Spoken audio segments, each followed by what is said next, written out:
Liam. Yeah? I'm the one. What was that, Josie? You're not constipated. That's my thing this week. Fine. I'm the one that's constipated. Fine, be constipated. Go clog another toilet. Fuck you! Hi guys, we're back. We're doing the stream. We've been gone for a while because I've been in a weird state and been out of the house until like 5 in the morning, and also I found an SNES Classic. Yeah, Liam, don't lie. That was all of it. You just found an SNES Classic and have been playing Star Fox so much that you forgot to stream.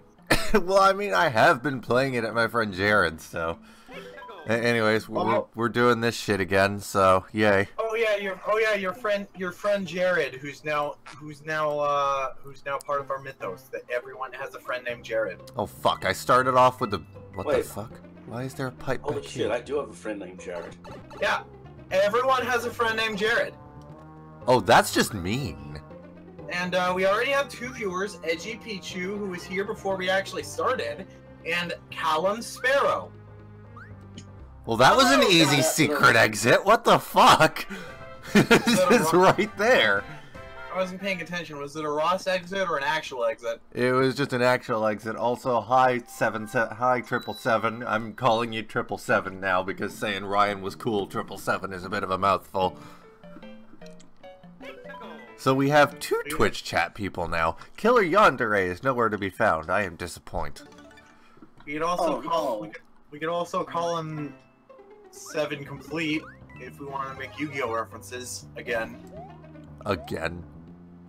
We always make Yu-Gi-Oh references. It's like our thing. Do it in every stream. Actually, wait, no. What is something this is just rude. This is just rude. What is something I talk about incessantly? Other people's. Oh my god. Why? Alright, so I found a website apparently that. Oh, you fuck. I found a website apparently that you can use to make soundboards. So I'm one step closer to becoming a soundboard. Can I make this jump? And I realized I may not be allowed to pirate. God damn it! Home. I may not be allowed to pirate from home, and the computers at the library probably don't allow Pirate Bay. And yes, Callum, that is how you get the secret exit. Also, I fucked that up so royally. I made that jump and then I immediately fucked it. But I can download BitTorrent from the Google Play App Store onto my phone, and tomorrow when I go to therapy, while I'm in the waiting room, I can torrent Minicam. Now I'm just gonna beef this royally every fucking time. And for some reason, we have fun here. For some reason, Minicam is for some reason Minicam has a virtual. Oh no! For some reason, Minicam has a virtual microphone that is its most useful feature. I don't know why. It's called Minicam. Why is its most useful feature a microphone? It's all confusing. I made this jump on the first try last time, and now I'm just fucking it up. Yeah, there we go. I'm pretty sure I got. Oh, come on! I'm pretty sure I got BitTorrent installed on my phone now, and I got the torrent file up there, and I got therapy tomorrow, and it's all good. Wait, why are you installing BitTorrent on your fucking, your thing? Well, I already said it, but if you weren't listening, that's fine. Basically, I'm not allowed to pirate from home, but I could probably pirate on my phone from somewhere else that has public Wi-Fi. Okay. There we go. Fuck. That took way more effort than it should have. Whoa. Oh, and apparently YouTube is shit. What else is new? You know, life. Yeah, so Divi can attest that I managed to install Portal 2 in like 10 minutes while in the Discord call. Okay. But then a couple hours later, I was struggling to watch a video at the lowest resolution possible.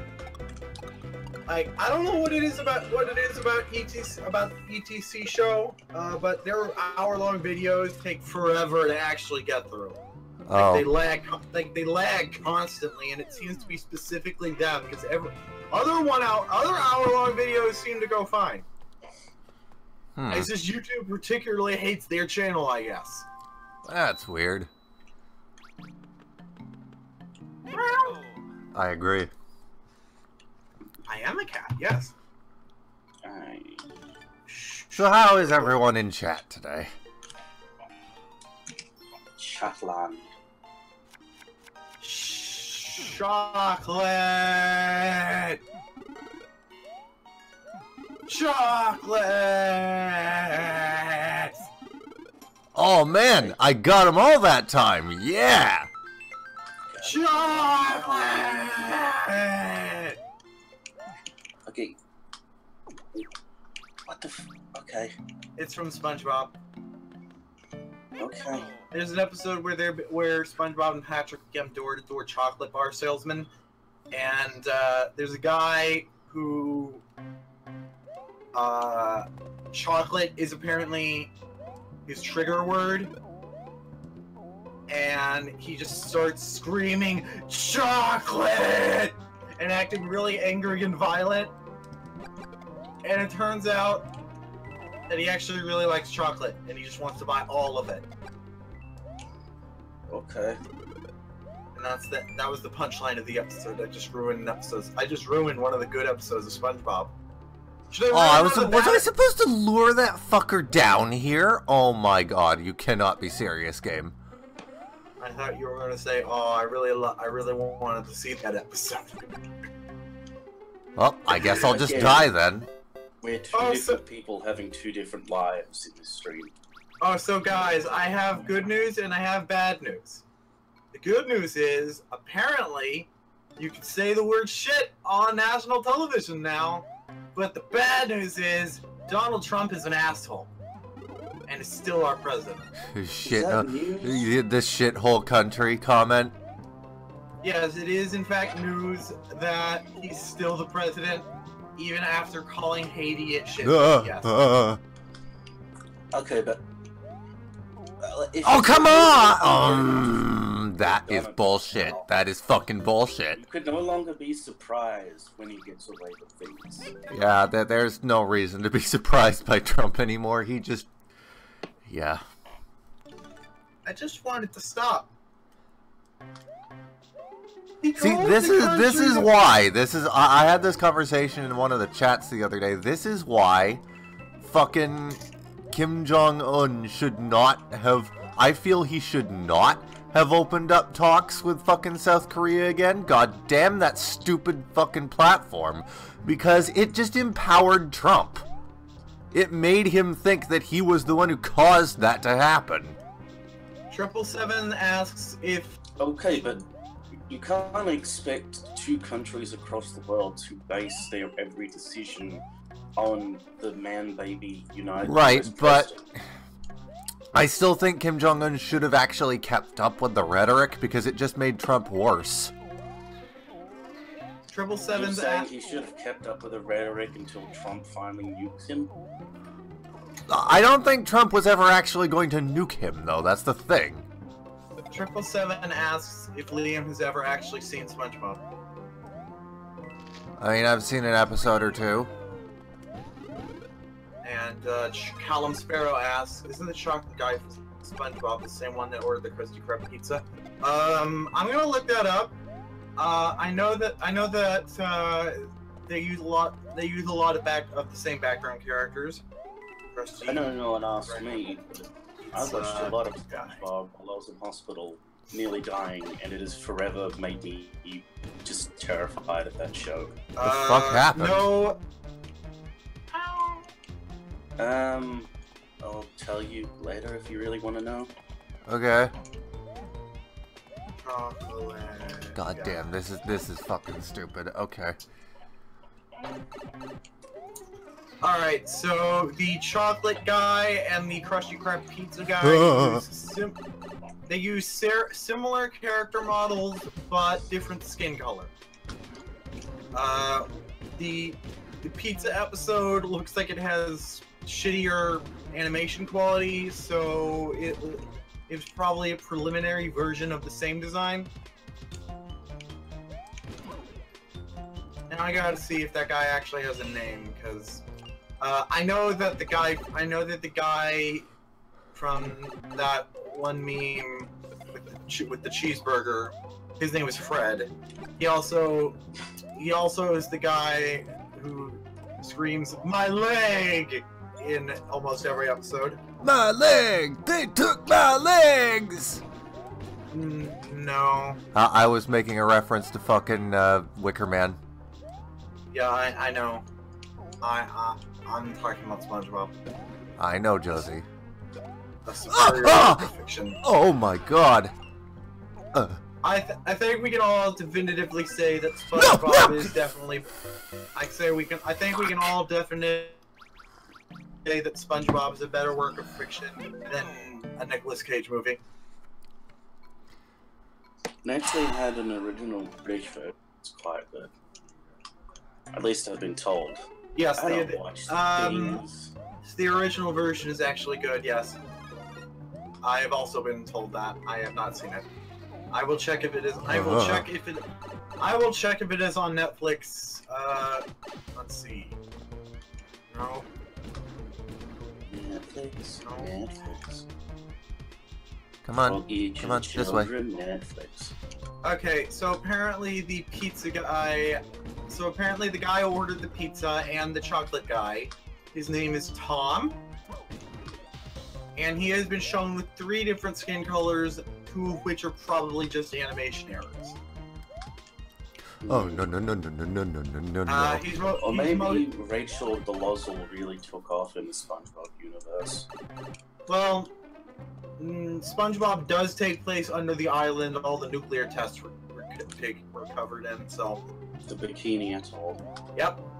Apparently That's Bikini... a great name for a thing, but... no, apparently the clothing was actually named after the island, so...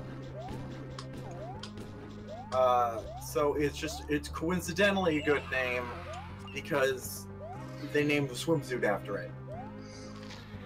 So... Was the swimsuit named before or after they did the nuclear tests? Because now I'm just imagining some poor woman, like, sitting there in a bikini while, like, lumps of flesh slop off. What the fuck? All I can say is that I'm quite aroused. No, I'm pretty sure that the bikinis were named after the island, not on the island. Yeah, but I want to know, did they like, you know, was some guy designing like the least amount of clothes that could go on a woman without her being set on fire, because this was the 60s? Like, when someone was designing this, were they like, you know, listening to the radio and like nuclear test announced in Bikini Atoll, and it was like nuclear, naked? I see where these things go together. Every time I go for the fucking hammer suit, I end up with a mini mushroom.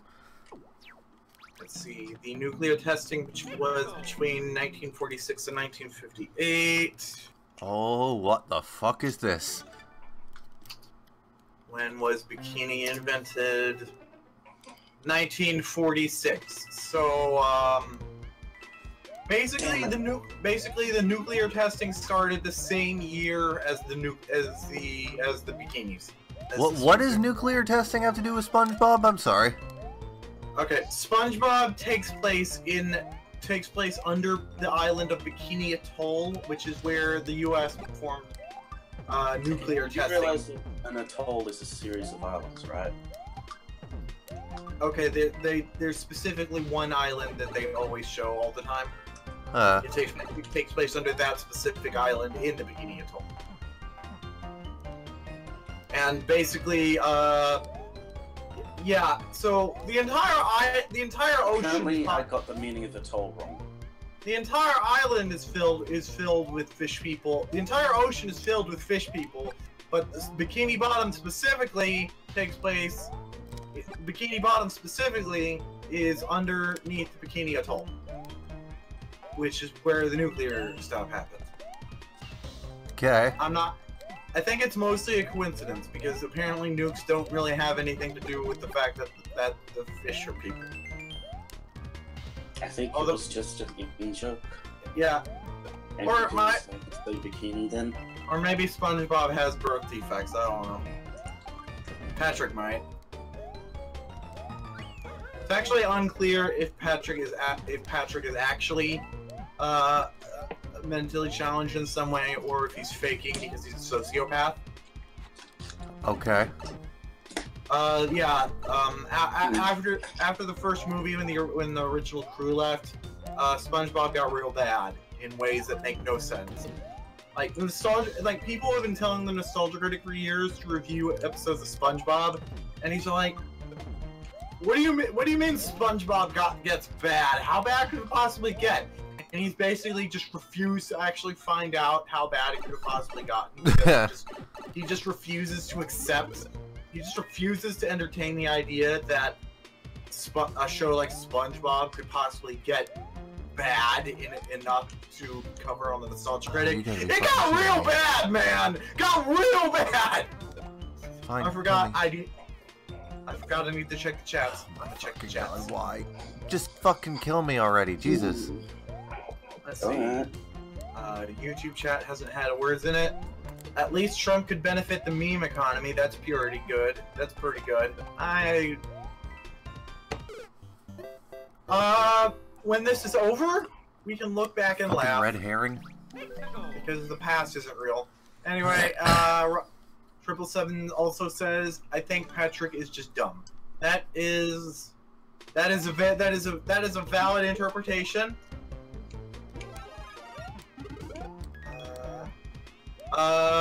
And then someone that is identified as host in the Discord chat says that there was something underneath the red blocks, Liam. Also, I know, it's fucking, the blocks were a red herring. That's what my fucking problem here was. Oh, is that why they were red? Okay. Alright, what? Apparently 777 is toast. Okay. Yeah. If there was anything down there, it wasn't fucking... I swear I saw a coin to the left, to the right, but... Yeah, SpongeBob and the many interpretations of SpongeBob SquarePants are very strange. Apparently there's an interpretation that the main characters are based on the 7 deadly sins. Okay. It mostly lines up. Yeah, there's definitely a coin here. Did they fucking put a death barrier on the bottom, but not on the right side? They did. Holy shit. What the fuck?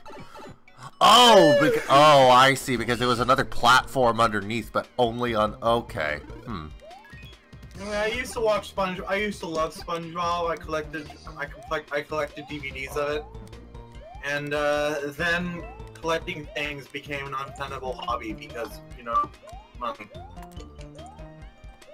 I used to collect video games and shit. I used to have a shit ton of Lego. Now I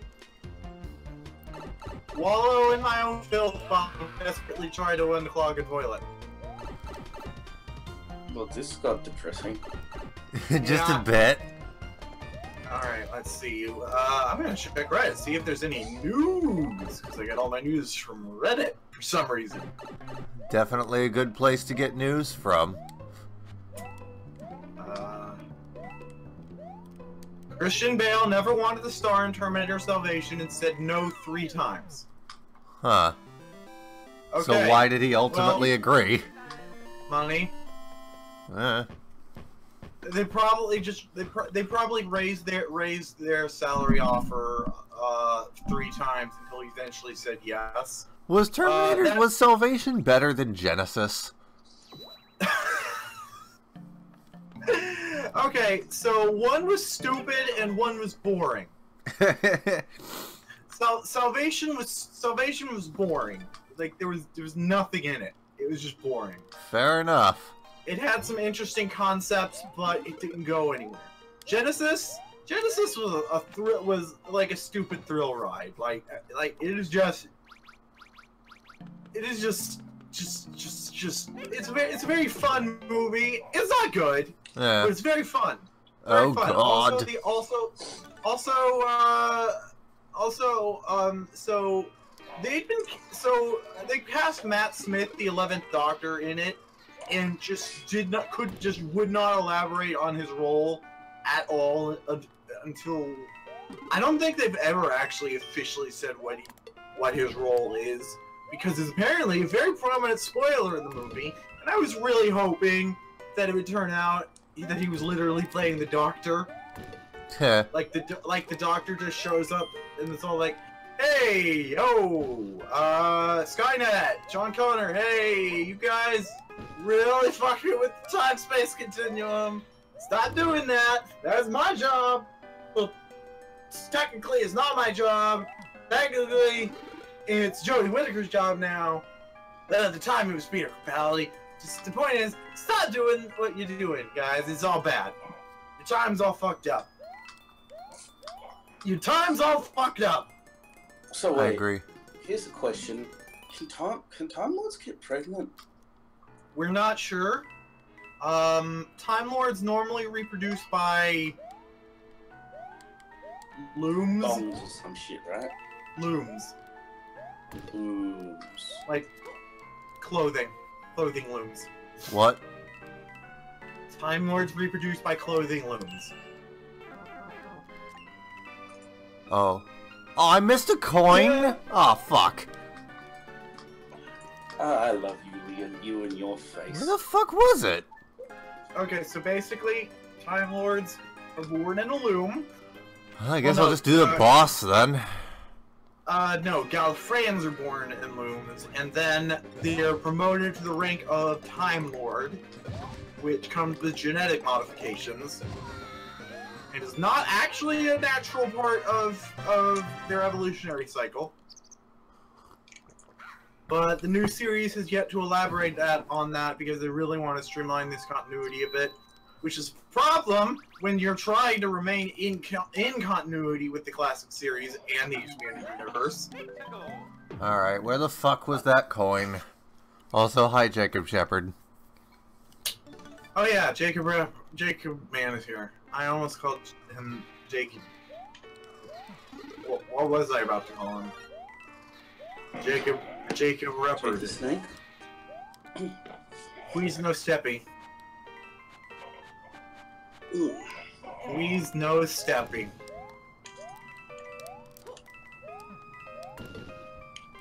Business. Numbers. Is this working? Yes. Yay! So apparently the Unikitty show is okay. That was unexpected. It's just okay. I haven't watched it yet, but reviews have sounded like it was just okay. But the good news is Lego has confirmed that they are making Lego sets of it. So that means Unikitty figures, Puppycorn figures, Hawkadial figures, and Dexter from Dexter's Laboratory. I really thought you were gonna say Dexter. There it is, yeah. Alright. You know what? Hey, you know what? Let's establish up a headcanon. What if Dexter from Dexter's Laboratory and Dexter from Dexter are the same Dexter? How about that? I'm sure no one's thought of that. Yeah. Right. What was I gonna look up on Netflix? Wicker Man. Right. We should make a Minecraft version of Wicker Man called Witherman. Haha, we got the jokes. We got the jokes! You got the jokes that snoke. Yeah! Porgs! The porg jokes are back. Good job, Josie. Yeah!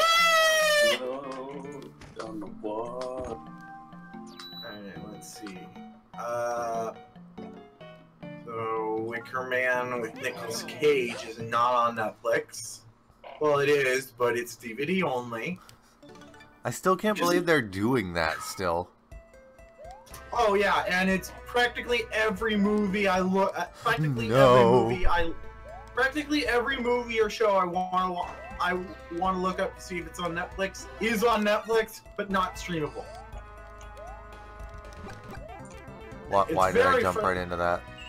It's very frustrating because I'm told that I shouldn't pirate stuff. I should just watch it on Netflix. Okay. Oh, can I watch it on Netflix? No. Well then why? Oh, then why the fuck are you?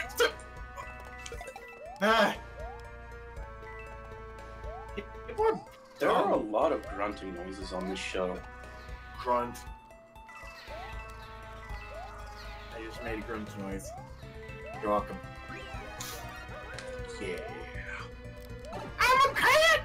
Oh, so Sony decided to do another Sony thing. What'd they do this time? They released a very bizarre teaser. Nope! Or some sort of a featurette for the upcoming Venom movie. Okay, what's wrong with that?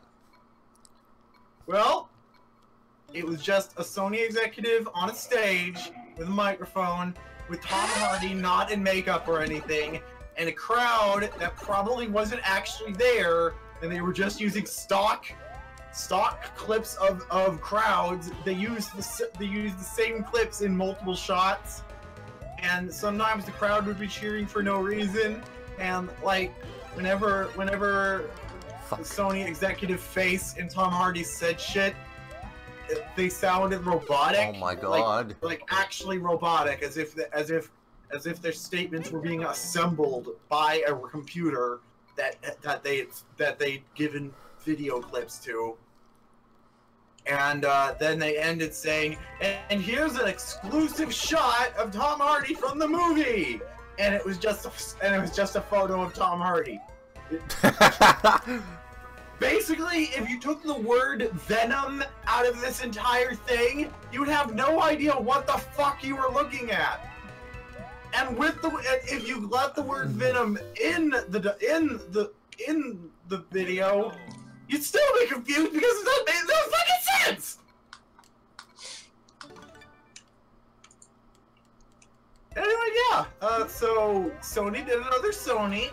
They are just the worst corporation.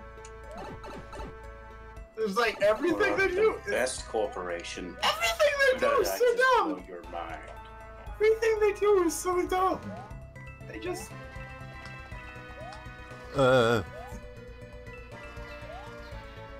so I'm having a lot of time. No! I'm having a lot of trouble actually getting Netflix to recognize that I don't want the Nicolas Cage Wicker Man. I want the original. I'm having a very hard time getting Netflix to recognize that. I had the same problem when I tried to look up if it was on Netflix. That movie is very hard to search. The movie is very hard to search. I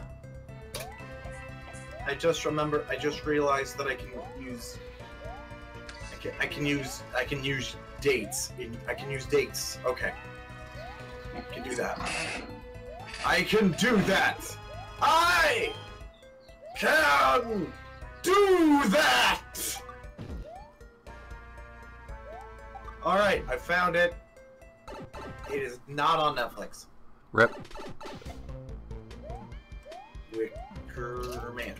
Basically, whenever I find a movie I want to watch on Netflix that isn't on Netflix, I just bookmark it. God damn it, I flubbed it up! I flubbed it up! I flubbed it up! Oh, we're censoring the bad words now to make YouTube like us? What the fuck, Liam? What the fuck, Rhys? Nothing we ever do is gonna make YouTube like us. Stop trying. YouTube's a piece of Liam, shit. stop trying to be. Wait, did they despawn the button? Oh, you fucking I think that has to be a fucking bug. You can go back to this room, but they despawned the button to get rid of the blocks, so you can't do shit. Oh, that is bullshit. That is fucking bullshit. So speaking of despawning, Logan Paul has been removed from from YouTube's preferred program. Neat. So he's not gonna. So basically, he was fired, and they've suspended all of his YouTube Red shows, and it's all good. They actually punished him for being an asshole. Isn't that great? Neat. That's okay. Personally, I think this is an attack on white men. Okay, I did it. I did it. I found it on Netflix. It is not on Netflix. neat. God damn you, Stephen McKinsey, man, for making this so confusing with your titles. Now I'm gonna look up 2017 it on Netflix. Oh, okay. It is not easy because it is the word it. There we go. Why couldn't it just be called Pennywise? Why couldn't the movie just be called Pennywise? Why did nobody from marketing tell Stephen King, hey Stephen King, this is the worst title for anything ever. This is the worst title for anything ever, and we could probably because then you wouldn't be able to do the reveal, the super reveal at the end, where it turns out it's not a clown, it's a spider thing, and also yeah, but that wasn't even in the remake. They're doing it in 2 parts. Yeah, they're doing it in 2 parts. But okay, so if we named it Pennywise, then like that's just as vague, because if you don't know it's a clown, then you're all like, why is this horror movie called Pennywise? And then you find out it's a clown, and it's like, oh, it's a clown. That makes sense, also, I guess. And then you find out promotion in Melbourne, where they tied red balloons to like the sewer grates, but they had to stop because it kept killing animals. Wait, what? Sorry, I wasn't paying attention. What happened? I'm sorry. There was a promotion for it, the new it. Okay. In Melbourne, where they tied red balloons to sewer grates. You know, like the movie. How the hell are you supposed to get that coin? You don't have the momentum to get to the next platform. Oh my god. You just gotta do it. Let's see. Still can't believe YouTube waited 9 days to punish Jake Paul. No, wait. No, I'm not. Fuck you, YouTube. What? Sorry, I meant Logan Paul, but fuck Jake Paul too. Jake. I like 777s. They're good. I thought his brother condemned what he did. Oh no, apparently that was an unrelated person whose surname was Paul. Oh. Former Pope John Paul? John Paul II came back from the grave to fucking condemn what he did. Let's see, Colin Sparrow says, over here in Netflix, nothing... Oh, come on! Over here in the UK... And now I can't get that because I just gotta fucking die. Because they don't respawn the fucking button. Oh my Christ. Over here in the UK, nothing good ever stays up on Netflix for less than a year. So on a completely unrelated topic, what about that medieval remake on the PS4? I'm excited. I'm excited for that. This game legitimately upsets me sometimes. Also, for Freedom Jake Rhys, he found a secret Bonkles image on the dark web, so you can call me the Jaker. I don't want the... Actually, the mini mushroom would have been useful there, fuck. Jacob Shepard wants to be called the The Jaker. one time the fucking mini mushroom would have actually been useful, and I beansed it. The Jaker, or is it stupid? Kinda. Wait, okay, so use the dark web then. Okay. Can you find me a program called Antics 3D. Find me Legend of Matanui. I can't find it anywhere on the server. Find me Spider-Man. Liam, I'm pretty Find sure me pictures of Spider-Man. Liam, I'm pretty sure he's already looked for Legends of Matanui and would have reported it, finding it if he'd found it by now. Get me pictures of Spider-Man. Although, Jacob, if you haven't looked for Oh my, that fucking coin! How the hell do you get that? If you haven't looked for Legend of Matanui on the dark web, why? And if you haven't, do. Seriously, what the fuck? Seriously, what the fuck with that coin? I don't know.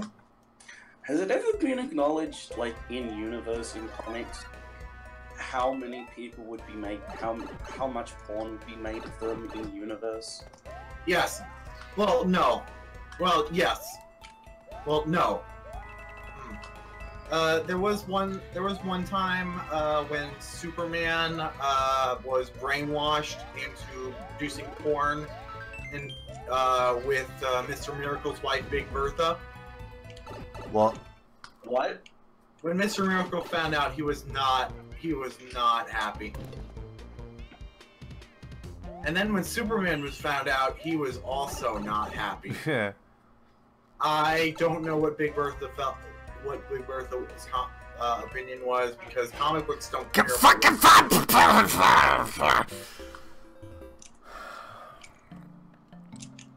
Basically, the fact that a woman was even basically the woman was basically a background character in this story, because they weren't interested in telling the story of a woman brainwashed into having sex with Superman for a movie. They wanted to tell a story of Superman having sex with Superman. Isn't it a Superman movie? What? What are we? It's a okay. There was a comic where Superman and Big Bertha, or I think her name is Big Barda. But it was a Superman comic. It's a Superman comic where porn happens. So yes. Of course it's going to be from the perspective of Superman then. Okay. If it's a Superman comic, you're not going to tell it from the perspective of somebody who's not Superman. Okay, but see, the thing is though that the conflict later on in the story is that Mr. Miracle finds out that Superman banged his wife in a porno, and is not happy about this. So I feel like Big Barda's perspective on the event would probably be helpful.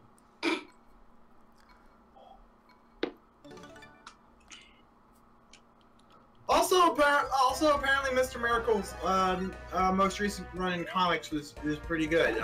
He has depression, and they run with them. What the hell does Mr. Miracle even do? He's Miracles? He's an escape artist. So I wasn't too far off then. Fucking lame. Oh, you have no idea. He is a new god.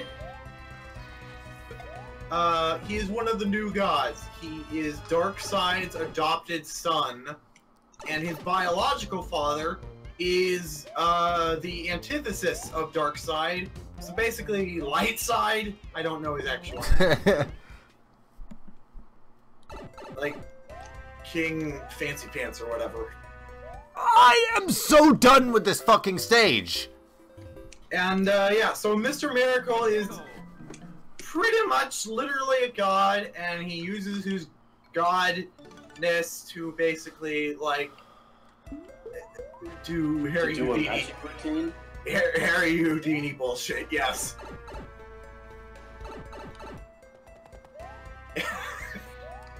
And mostly, it's Harry, mostly. go fuck yourself.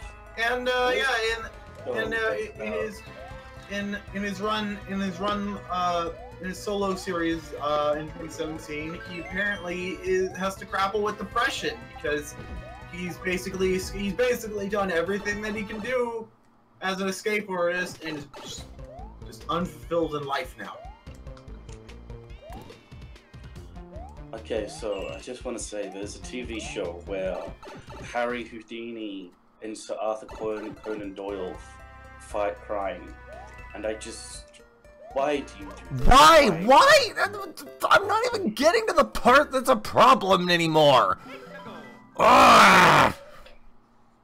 I love you, Lily. Alright, here we go. Isaiah the High Father.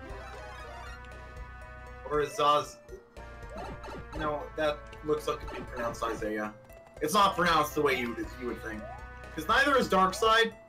You know how it is. Anyway, chats. Look at the chat.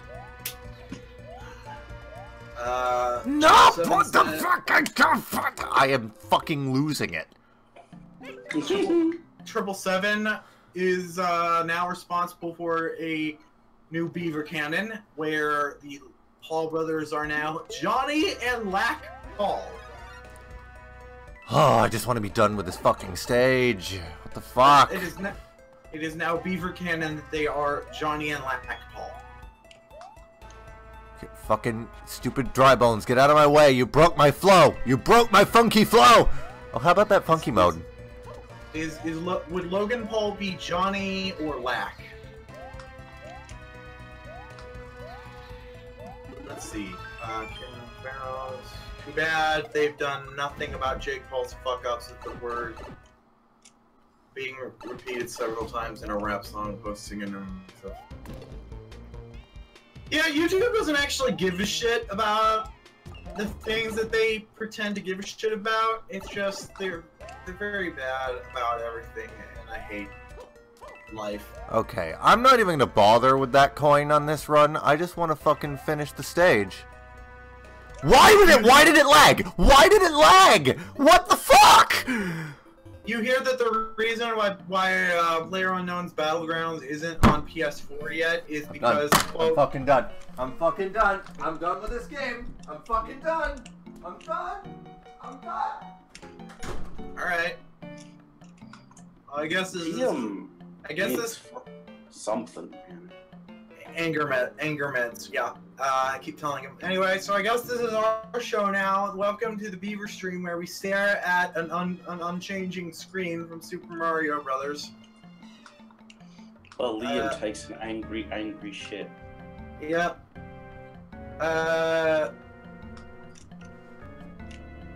So it was -7 degrees last time I checked. How about you? Shit, what's my degrees? Weather. Let me check. Oh wow, it's actually 14F, which is -7, -10 Celsius. Okay, that's still Apparently pretty it's bad. 62 Fahrenheit here. Ah. Oh yeah, you live in Australia. Oh yeah, it's the hottest place on Earth. Actually, I'm gonna Google that now. Hottest place on Earth. Your ass. Let's see. Fuck this game. Fuck this game. Fuck this game. Fuck this stupid fucking game. Fuck this game. Ugh. Hi, Liam. Hi. Hey, Liam, did you enjoy your angry shit? I need a fucking drink. So I'm going. So we were discussing the weather while you were gone, and now I'm googling what the hottest place on Earth is. Neat. Let's see. Oh my god, that was fucking trash, is what that was. The extreme global temperature.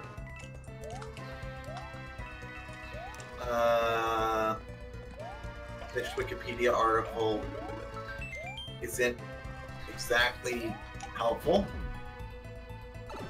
There we go. Hottest and coldest places. Alright. Hottest inhabited location on Earth is Delol, Ethiopia. The average daily maximum temperature during the average daily maximum temperature is 41 Celsius, 106 Ouch. Fahrenheit. That's not exactly what I was expecting, but they say that is the average daily temperature. Yeah. So that's okay. As an average, that's pretty bad. Okay, Pretty I bad. think It's I literally basically need a mini mushroom to finish this stage the way, like, to get that last coin. So that's gonna be annoying. I don't suppose I can get this and then exit the stage, can I? The coldest Who the fuck's messaging me? Who the fuck? The coldest inhabited location is Oymyakon, Russia. Nope, Russia. it's not gonna let me hold on to that. I have to finish the stage. Oh, goody. I'm not even gonna pretend I pronounced that right.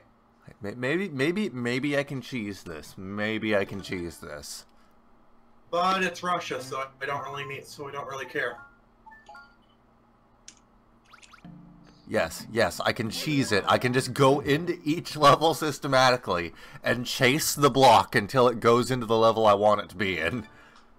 Okay, alright. Yeah, so apparently the agency that has to Oh, you swine. Apparently the agency that investigates when false emergency reports are filed is the FCC. So that means that Ajit Pai is now in charge with finding out why the hell we decided to make all of Hawaii shit their pants.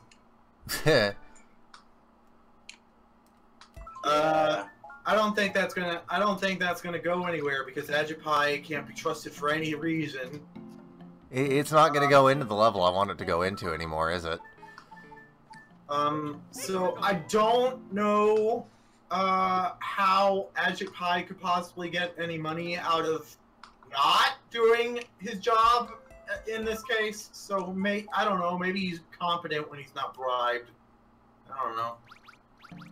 Yep, it's just gonna cycle between those two now. God fucking damn it. So I've got to finish one of these levels with the mini mushroom.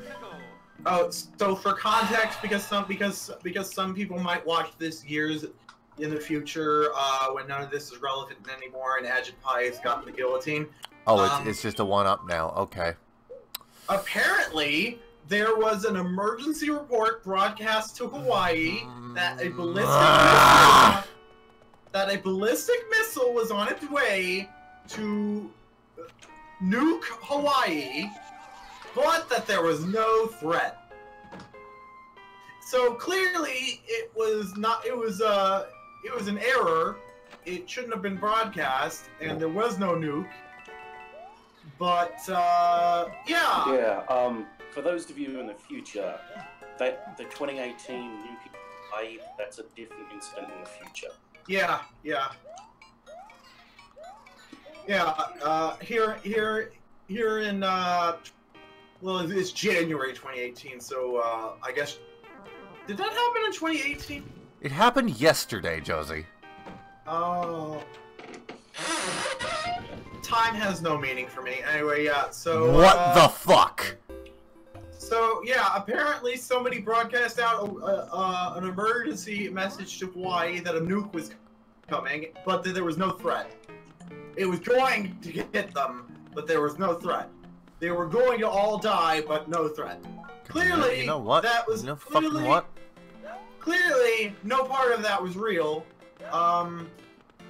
I'm assuming that if there was actually a valid emergency threat, emergency warning broadcast to Hawaii, it wouldn't tell them that it was okay that they were all going to die.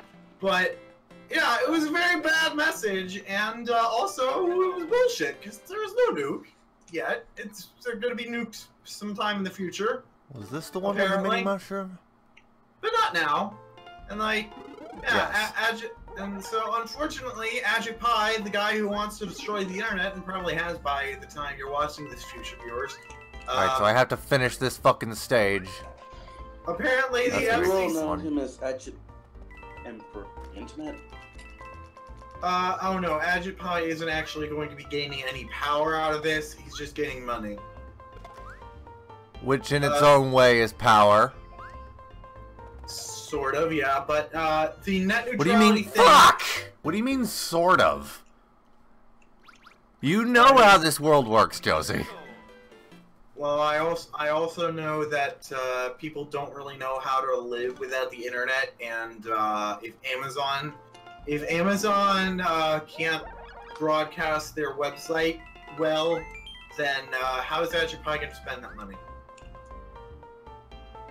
Oh my god, I need to close some, like, fucking programs here because this game is lagging for seemingly no reason at random places, and it's actually really pissing me off. Also, apparently Cookie Clicker is now frozen my whole computer. That's nice.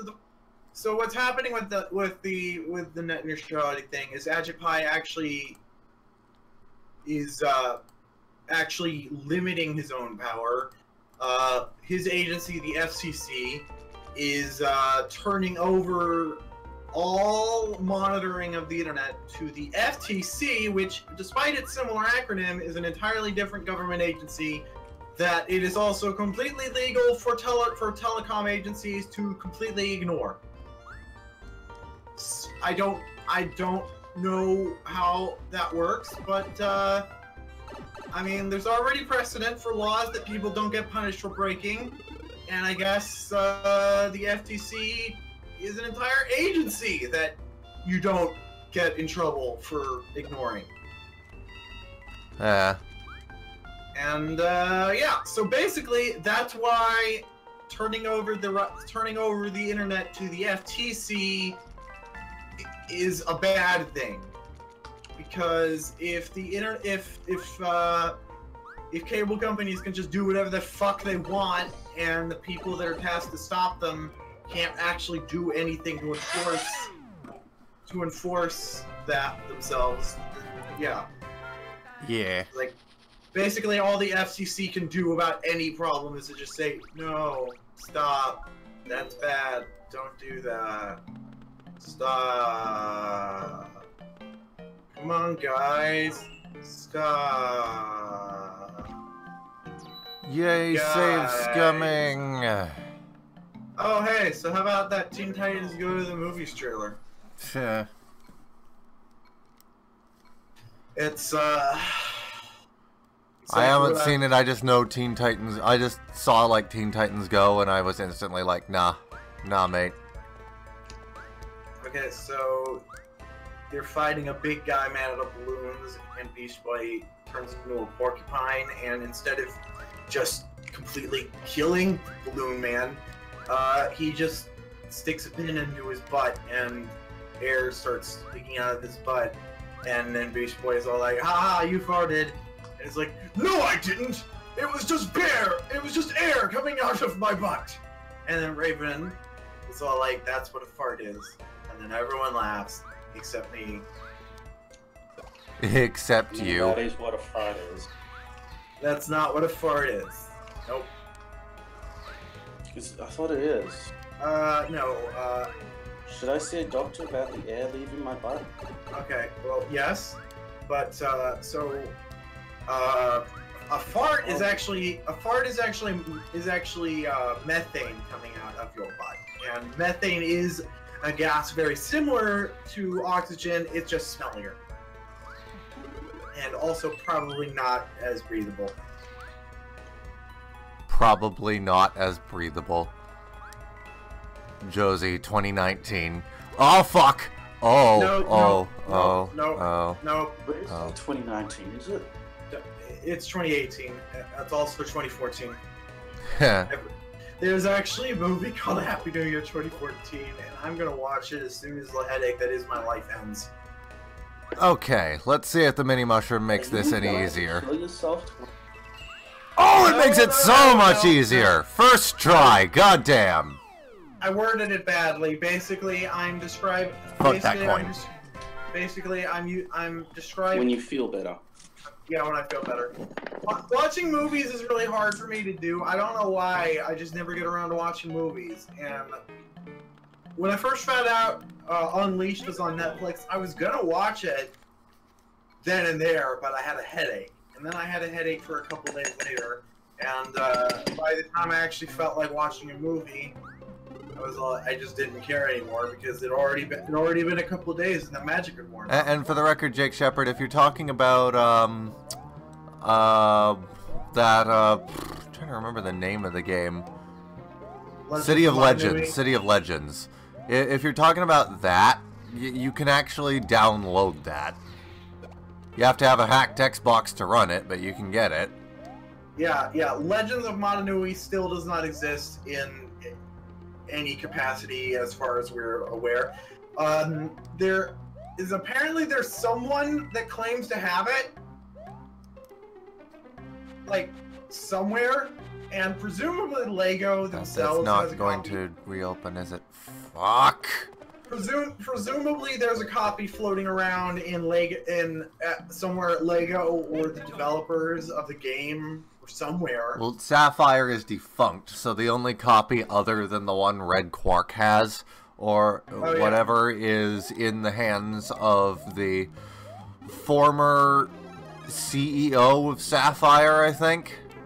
All right, we gotta check. We gotta track down Red Quark. Well, Red Quark was only like a messenger for Deep Brick, who is currently in prison, I think. Wait, the guy with Legend of Motunui is in prison? Yeah.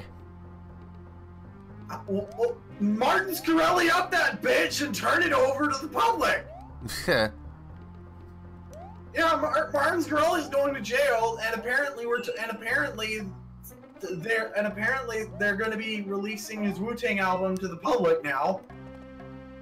Cool. I don't know how that's legal because he did buy it, but maybe it's legal because he pretended he was going to sell it, and he actually did sell something, but he didn't actually sell the album. So I guess they got him in a legal loophole where they can take it from him because he already said he was going to give it away. He did, and he lied. It was a lie that they gotta have legally enforced because there are consequences to your fucking actions. Why do all these rich people think that the laws don't apply to them? Jesus Christ, Josie. They don't usually. Rich people can do whatever the fuck they want. I'm a cat. Anyway, yeah. So, if Red Guy is in jail, then that means Red Quark isn't in jail. Deep Brick is in jail. Point is, man, I want to play Legends of Matterface. No. I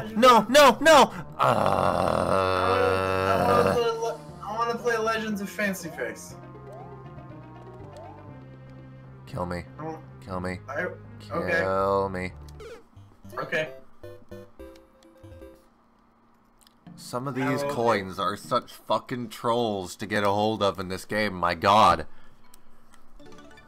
Yeah, so like, I'm starting to understand why I can't fucking play Bridge Constructor after playing this game. Because this game just leaves me so fucking exasperated that I can't focus on anything else. Well, maybe we should stop playing this game. Well, that's why I just said, like, we're only doing this today, because I can't fucking handle Bridge Constructor after playing this fucker. Maybe you should play Getting Over It. Maybe you should eat a fat chode. I would, but none of them have but the opportunity hasn't presented itself.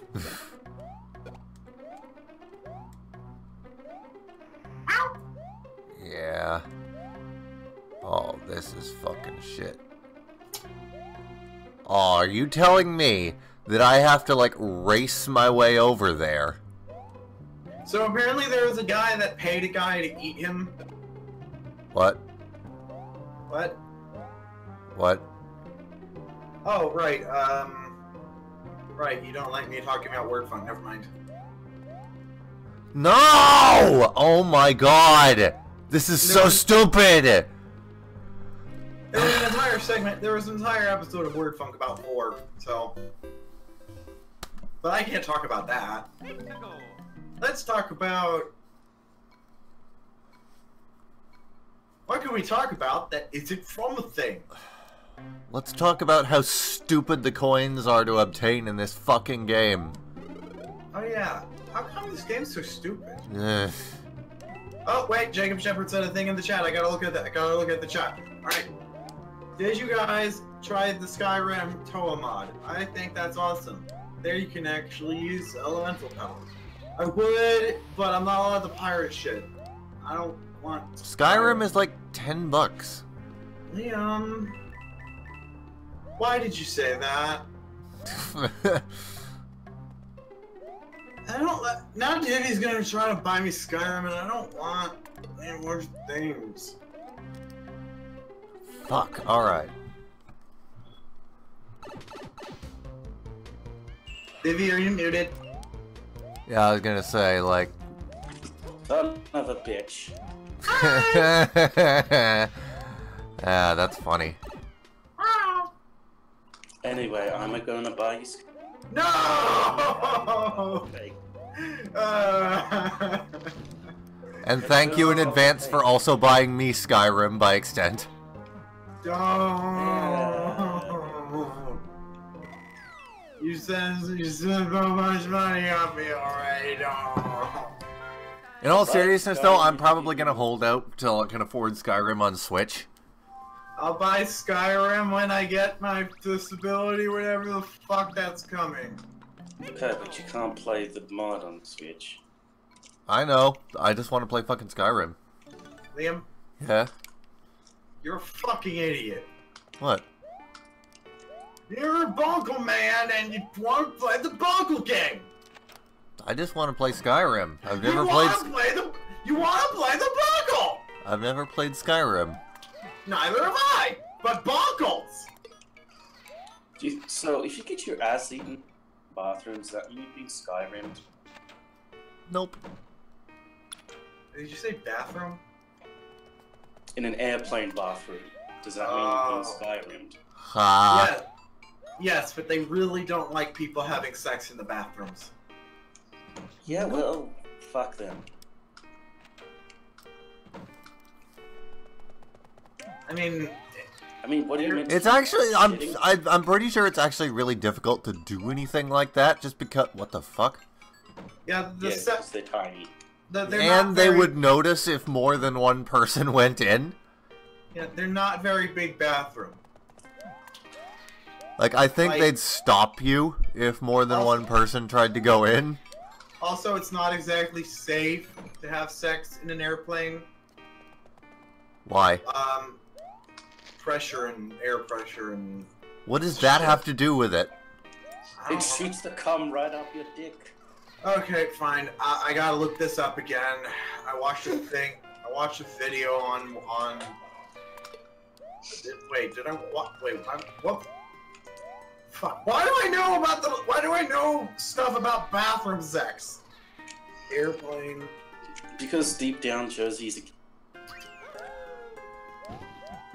Okay, either I watched something or I read something about bathroom sex, airplane bathroom sex, and I don't remember. Was it a Today I Found Out video? Oh crap! All I'm getting is porn. Yeah, that really... That blows. But you should have seen that coming. I love how we both made unintentional puns there. That blows! You should have seen that coming. I see what you did there, Rhys. Today... I've become as low as Liam.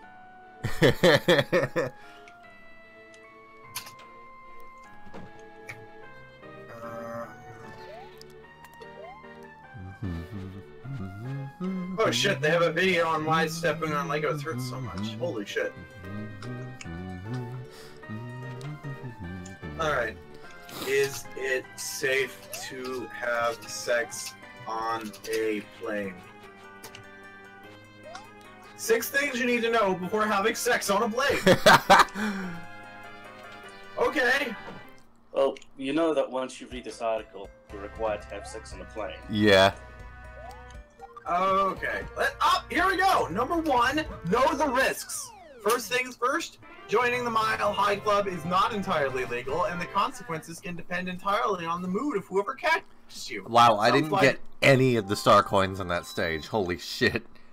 Some flight attendants may just give you a slap on the wrist, while others might alert the captain, which means you may find authorities waiting for you at your destination. You face indecent exposure. You face indecent exposure charges, or potentially interfering with the Okay, how is that indecent exposure? You're not exposing yourself to anyone unlawfully. Well, they So said... basically, if you get some asshole flight attendant, stab him in the throat. Yeah. Well, yeah, because apparently this has a maximum sentence of 20 years in prison. Jesus! So, what the fuck? That's a little excessive. So in the immortal words of Super Nintendo Chalmers, in for a penny, in for a pound, might as well stab them. Right in. Yeah, you would probably get less for stabbing the flight attendant. Yeah. And not that I know this or anything, but fucking the only would only count as like tampering evidence, and that's like slapping the wrist, so you might as well do that. Let's see. Number 5 I see the secret exit. I see it.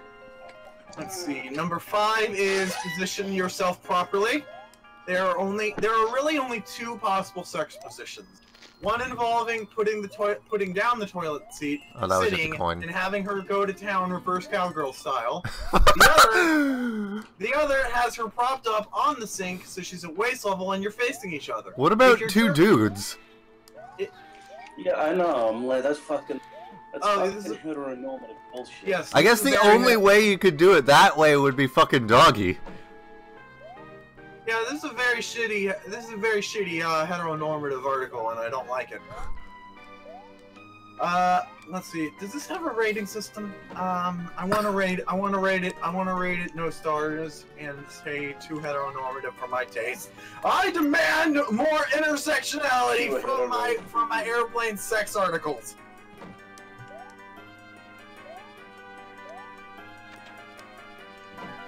Okay.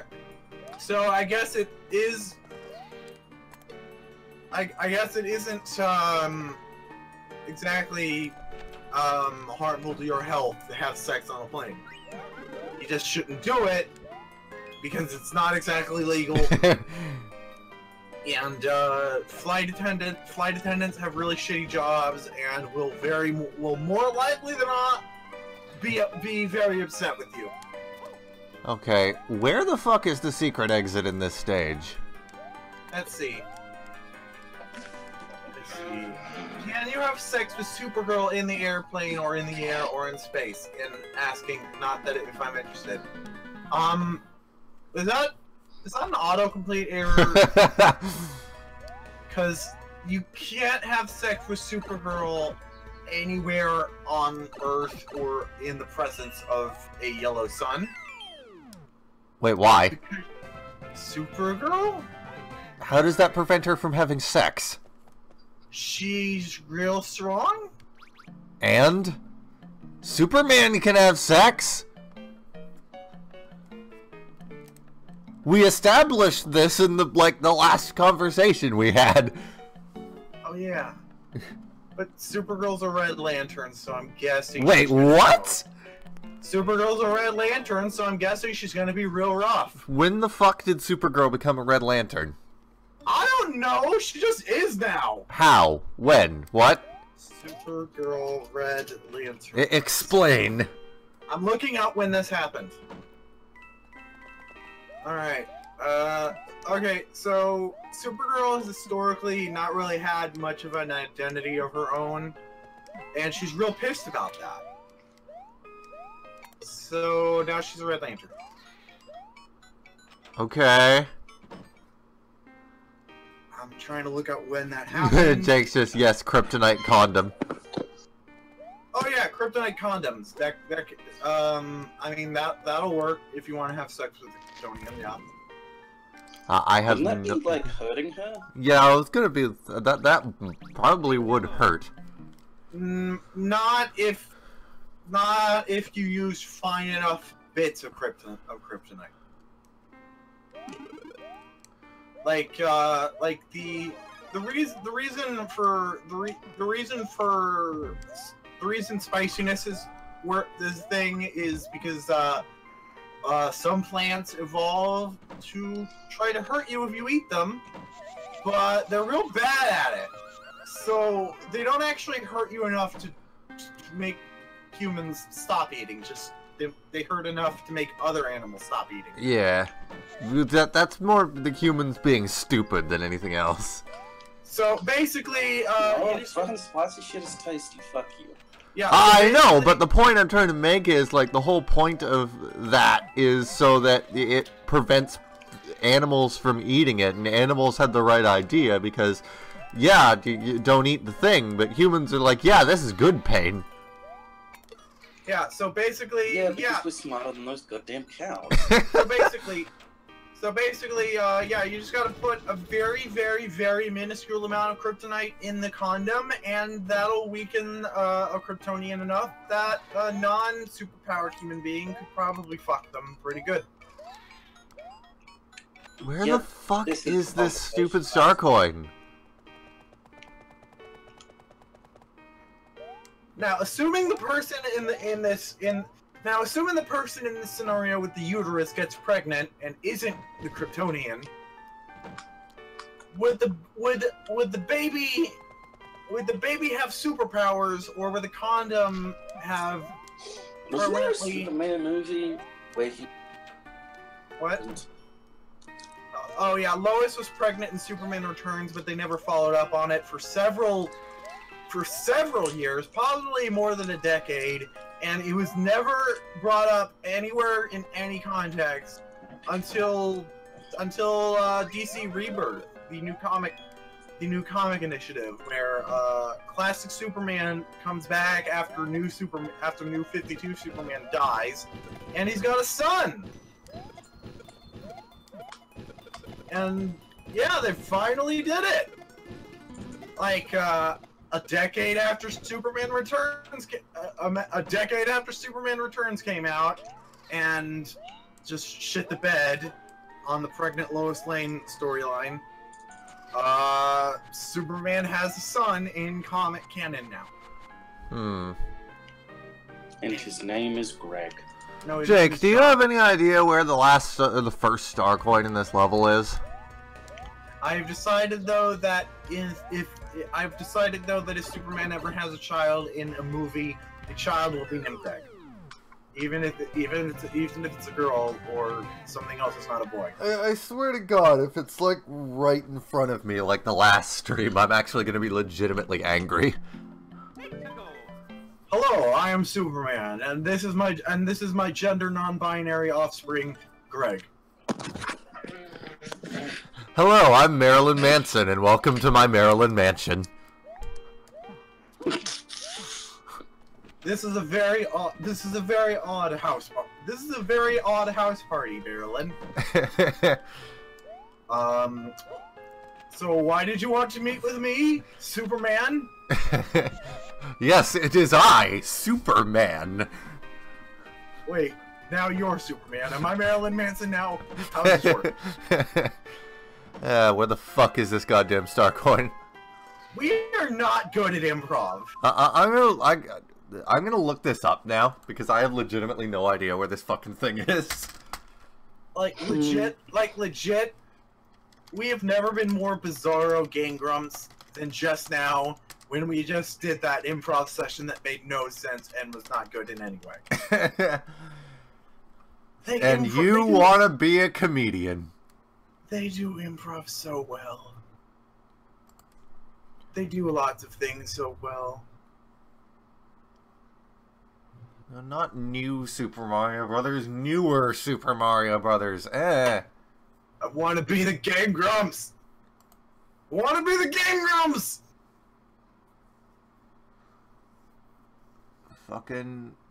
And I also wish I had a butt as nice as Susie. I've never seen Susie's butt, so I wouldn't know. Her butt is very nice. Oh, so when I got my Super Nintendo Classic, I put fucking Grumps Dream Course on it. Yes. That was obvious. Why wouldn't you do that? Yeah. I also put Sega Genesis games on it. Yeah, well, that was also obvious. Why wouldn't you do that? All star coins, all secret exits. Okay. Did you put CDI games on it? I don't think you can. Well, you should try. You should try to put CDI games on it. I should. We should play Mario is Missing on Super Nintendo Classic. Yeah. Mario is Missing. I could. There's the SNES version. I think that was a regular NES version. There was both.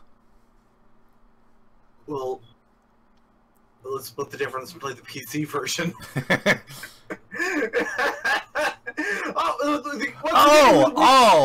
Shit, I know where the fucking coin is now. Okay, that was a little dumb, but this one at least wasn't right in front of my face. Oh fuck! And I died. Damn, the PC version of Mario is missing. Is where BG is from. I know, Josie. There's also Malio. Shut up, Liam. No. Shut up, Liam. No. Shut up, Liam. No. So there's a new Mario's tennis game. Yeah, I haven't seen the whole direct, so like I only like skimmed through it. Well, Luigi's in it. That's all anyone cares about. Luigi has always been in Mario Tennis. That's not saying much. I know. No one cares No one cares about the Mario sports titles except for Waluigi being in it, because sports games are all he has.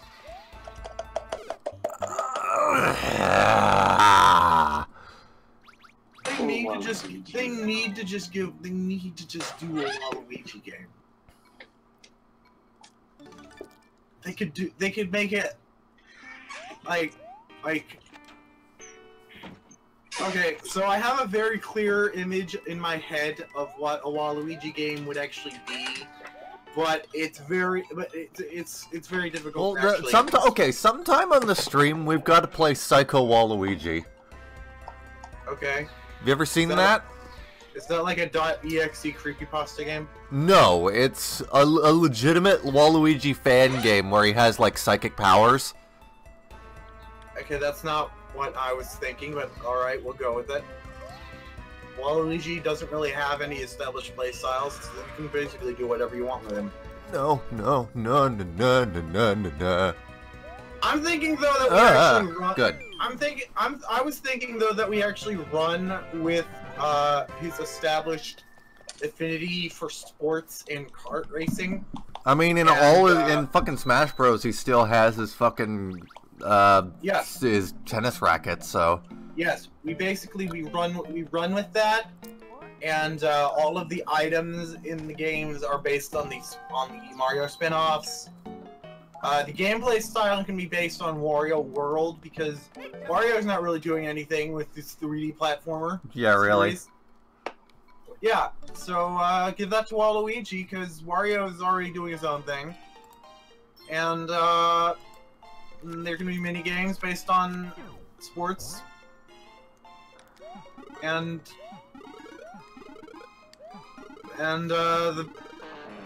the whole game can be about Waluigi going through a midlife crisis because he doesn't know what to do with himself in his life. and it can be a meta commentary on how Waluigi has no real established characteristics of any kind.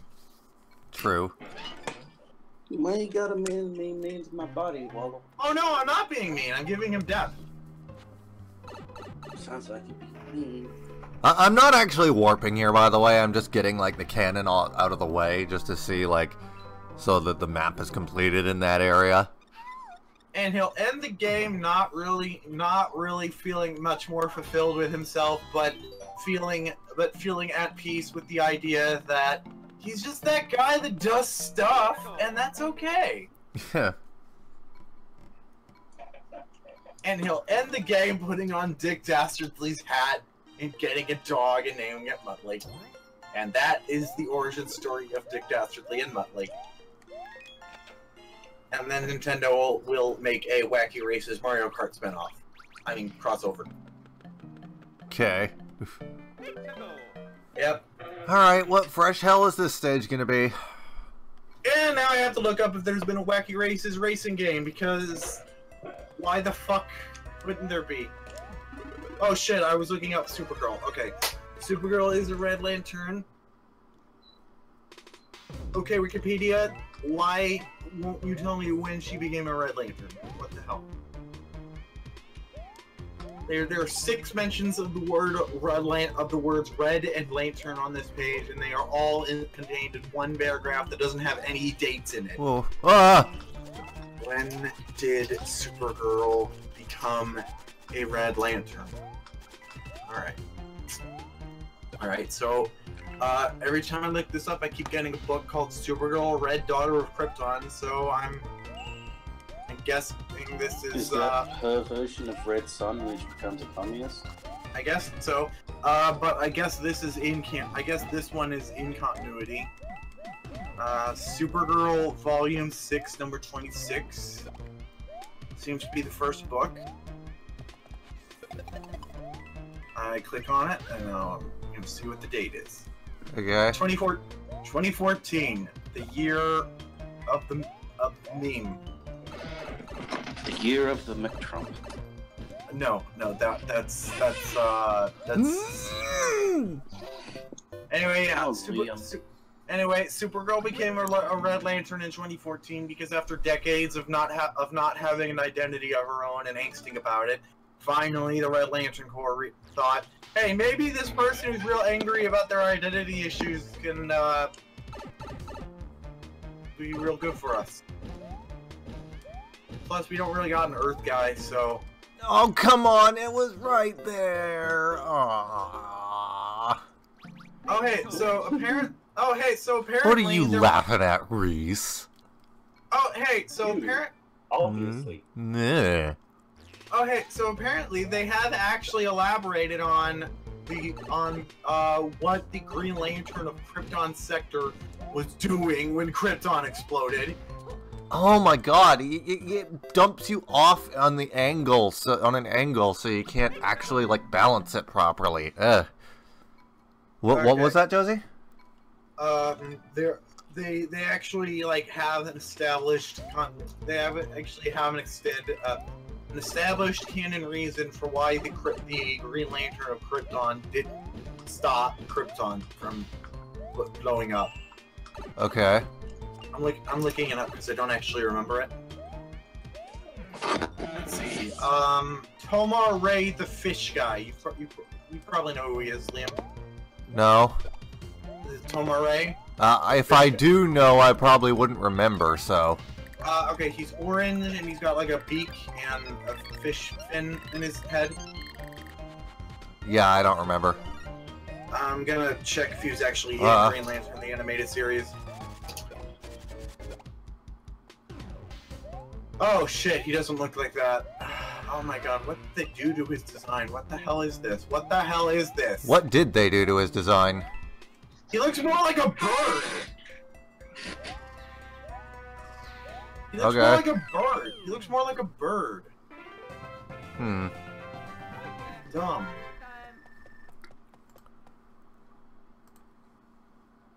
I'm not even gonna bother trying to show you this because like it's not a very good design, and even if you did see him in the show, you would not remember him. Also, 777. If you're trying to talk, I just checked the Discord and saw your previous posts. I'm not going to see your comments if you post them in the Discord because I'm in streamer mode, so I don't get any notifications at all. So you'd best stick to Twitch chat. Yeah, I'm trying my best to keep up with the chats. Jacob Shepard says that's the only reason I would search for kryptonite is to fuck Supergirl. Okay. If she's a Red Lantern, I'm not touching her because she would menstruate all over me or drown me with AIDS-infested blood. Okay, Jacob. What the fuck? What the I mean, to be fair, Red Lanterns do, like, attack with blood, but that's not how that works. That's not... First off, she's got superhuman immunity, so she would not be able to get AIDS. Josie, you don't need to fucking give this comment. I want to dissect everything wrong with that paragraph. You don't need to pay this any mind, Josie. Josie, you're not turning into Cinema Sins, not if I can stop it. Supergirl is not having sex with me in this scene. Oh my god, another stupid star coin that can only be obtained with a fucking mini mushroom or something. Roll credits. I love you, Liam. Why though? Yeah. Because you're a dick. Hey! You're a dick. You're addicted to pain. Da da da da da da da da da da da. Liam and the... Oh, that jump. The lead vocalist of Limp Bizkit recently argued with Donald Trump on Twitter. I thought Limp Bizkit was the guy. No, Liam, it's a band. Oh. And the lead vocalist's name was Fred Durst. But I thought he just called himself Limp Bizkit.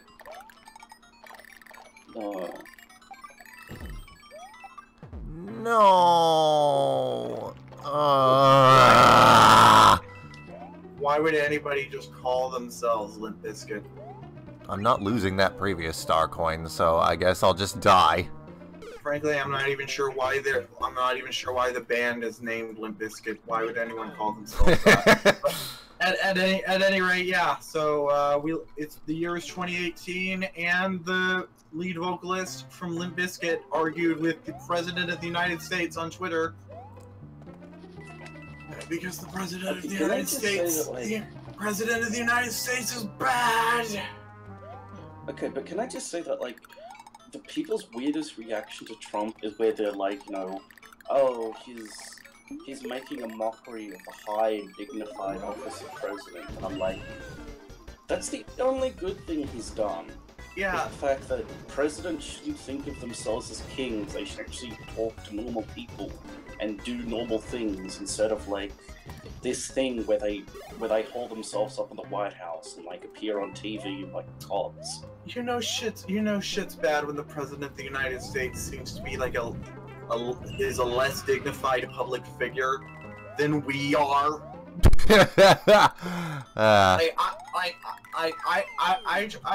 I try to talk to our viewers and not treat them as paychecks or whatever it is.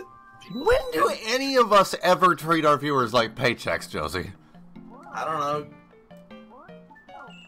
I mean, every time that you log off, you call them assholes that should be giving all their money to you. That's bullshit, and you know it.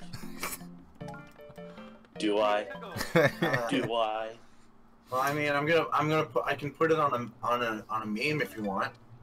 God damn it, Josie, no. I don't actually feel like doing that right now. Memes. Finally. Everybody loves memes. Everybody loves memes.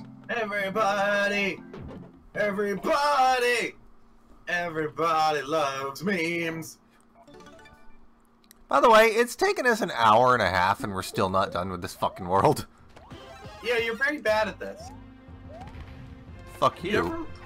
You ever consider just building a better bridge? Josie, I swear to fuck. Consider just fucking Liam in the ass.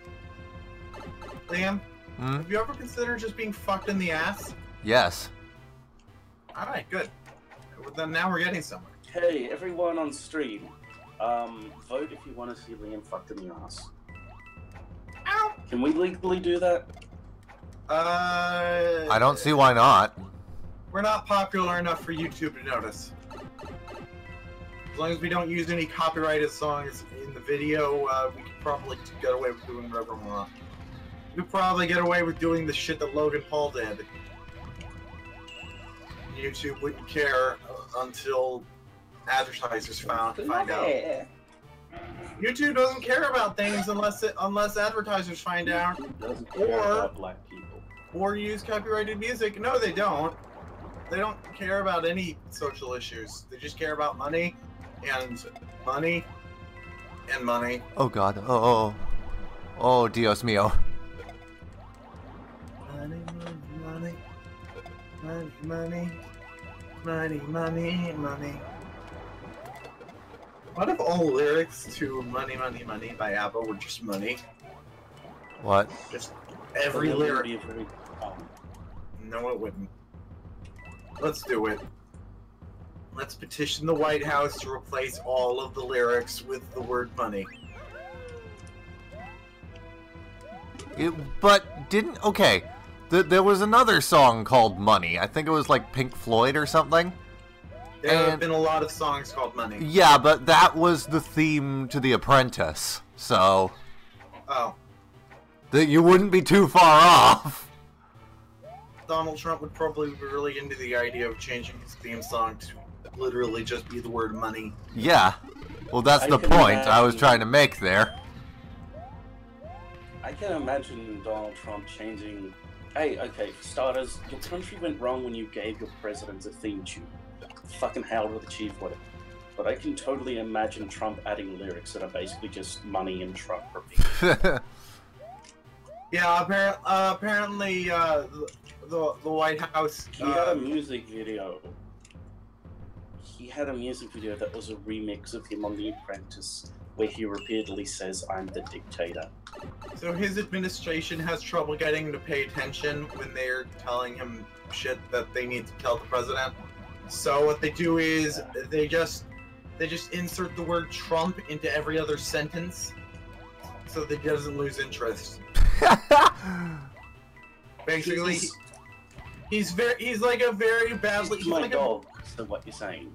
He's basically a dog. I was gonna say poorly trained dog, but then you said your dog, and then I did say poorly trained because I am bad at words. I love you. Your dog's not poorly trained. Okay, I haven't trained a dog.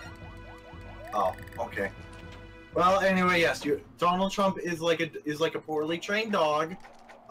He will lose interest unless he hears his name. Oh, dry Bowser already? What the fuck? He is not a good president. And he does not appear to have actually wanted the job. Fuck. And fuck it. That is the punchline to the rest of our lives. Because now that Donald Trump has become the first successful joke candidate, every celebrity and their grandmother is now going to try to run for president, and they are probably going to succeed. Alright, an hour and a half later and we're done with World 4. Next term is going to be Dwayne "The Rock" Johnson versus Oprah. Oh, no, Kanye West versus Oprah. Dwayne "The Rock" Johnson's 2024, and probably is going... What part of you makes you think that Donald Trump's going to give up before 2 terms at the very least? I hope not. Well, White House insiders have said that he's considering not running, so... Oh, thank God. Thank God. Anyways, we're gonna take a quick break, and we'll be back with... won't let him. We're gonna take a quick break, and we'll be back with more of this shit. So, yeah. The butts. It all needs to shit.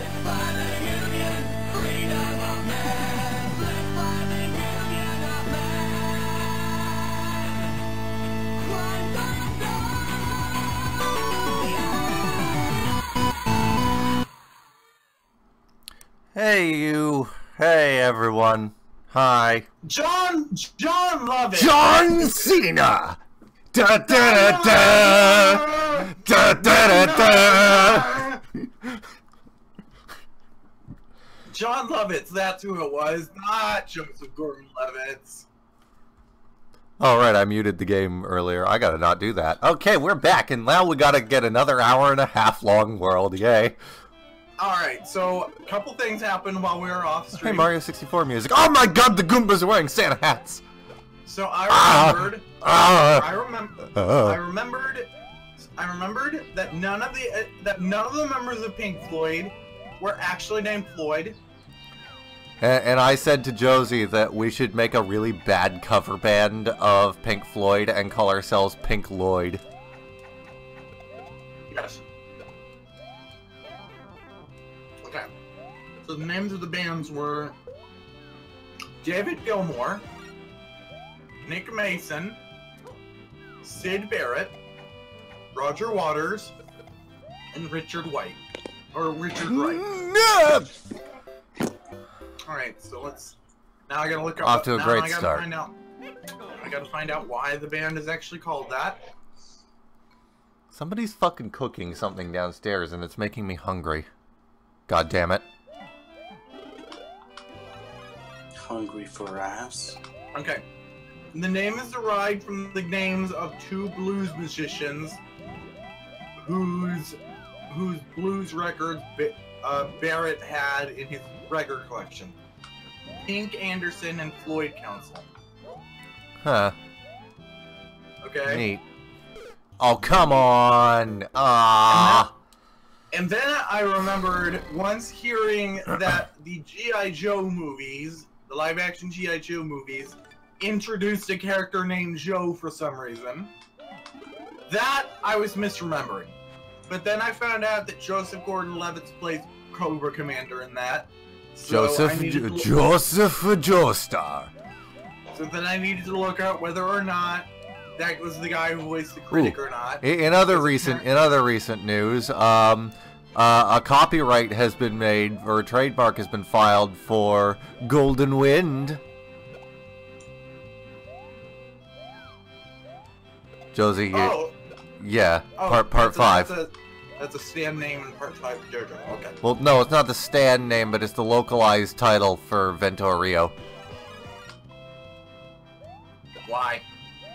I assume that was the name of the I'm pretty sure Vento Rio literally translates to Golden Wind, so...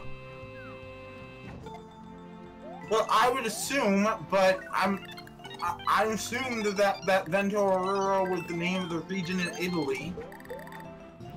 What? No. That's not the name of the setting? No. Oh, then I most of the part takes place in Venice, I think.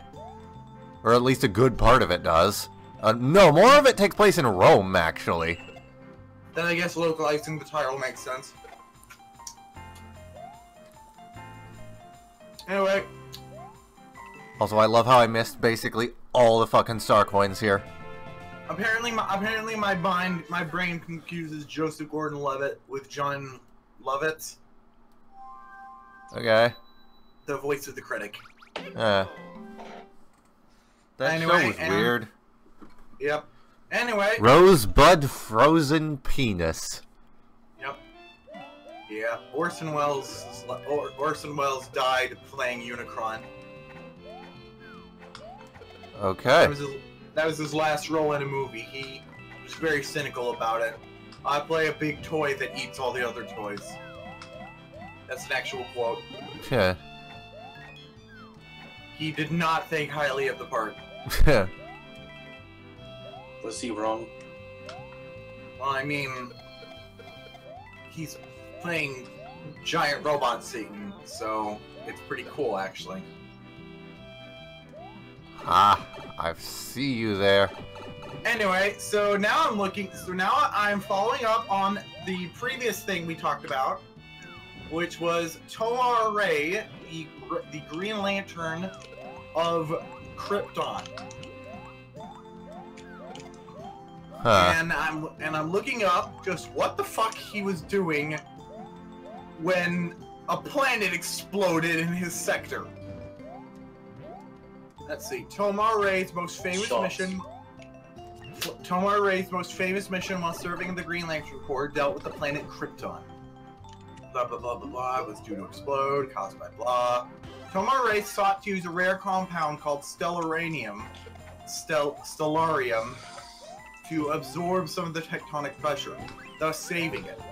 He gathered the compound and en route to Krypton when a yellow solar flare blinded him and forced him to drop the compound. He quickly recovered, but discovered he was blind. He gathered what little stellarium... Wait, so you're telling me he failed to save Krypton because the sun blinded him? Also, why the fuck is the snow red here? I just fucking noticed that. What the shit? Yep. It's snowing blood. Yeah, so basically he was on his way to save Krypton, but he got a light in he got a light in his eye, and was going, "Ah, no." Okay. Well, at least DC bothered to actually clarify that he tried to save Krypton, and and he feels really bad about Even it. better story if he didn't.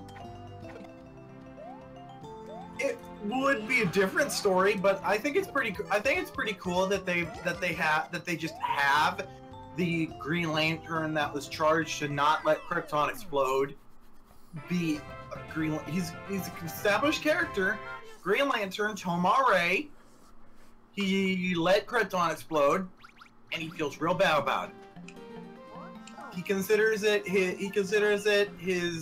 biggest disgrace. Like is the worst thing ever. And you know, you can't really fuck up much harder than letting a planet explode. So, I mean, he's not wrong. You fucked up pretty good, Tomar-Ray. You fucked up pretty good. And you know what? See what the next level of fuck up is beyond that. Probably letting an entire universe be erased, or blowing up a galaxy. What? Oh no, shit. No, wait. Okay, there's planet, and then it goes up. Fuck to that star coin. Fuck that star coin with Hellfire. Okay, so letting a planet explode, and then the next step is letting a star system blow up. So letting the whole solar system blow up, then a galaxy maybe, and then a cluster, and then a universe. No, wait, no. Yes. I was gonna say. The sun. Having sex with the sun would probably blow up the solar system, or kill you. One or the other. It's hard to say. Frankly, it really depends on how big you are. If you're the size of Superman. If you're the size of Superman, so it's actually canon that in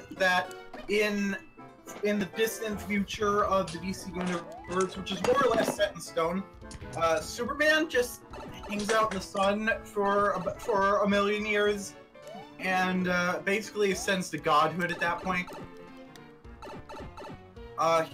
Calls himself Superman 1 million, or actually that's what the mark. Whoa. He just calls himself Superman still, but he's basically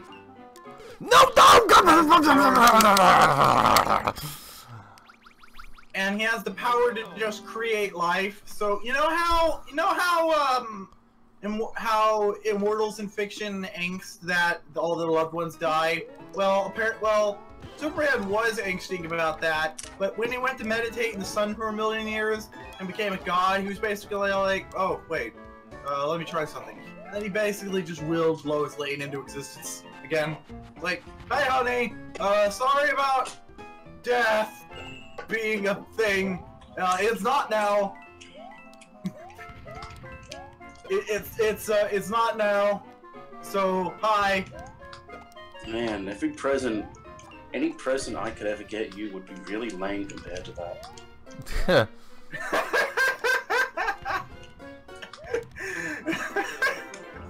Hi Josie, here's a kitten. I haven't cured death. I'm sorry. I swear to fuck. I swear to fuck. I don't know, a kitten's pretty great. Yeah, but it's not immortality. I like the idea of Lois Lane just being completely unfazed by being alive again and now alive forever. And then Superman 1 million is all like, also I got you a kitten! And then he just wills a kitten into being. Because he doesn't bother just getting stuff. Like, there are tons of kittens, but like, bam! Made a kitten. Also, he brought Krypton back to life. He basically reintroduced Krypton into existence. The villain of the Boss Baby creates immortal puppies. Oh yeah. I still need to watch Boss Baby. So, Divvy watched Boss Baby while high. Why? Hi, what are you talking about? I am an upstanding community. I have never touched drugs. Why would you ever watch the Boss Baby not high, Liam? Oh, come on! Fuck! I still cannot fucking believe that. I can understand the reasoning for the Oscars snubbing the Lego movies and nominating stupid shit like the Boss Baby, but the actual animation awards, the Annie Awards, also snubbed the Lego Movie. The Lego Batman movie was not nominated for Best Animated Feature in the Annie Awards this year, but the Boss Baby is. Yeah, because he's the boss. No! My God. Okay, so the Oscars... I still haven't seen the Lego Batman movie. It's very good. It's not as good as the Lego Movie, but was it ever going to be?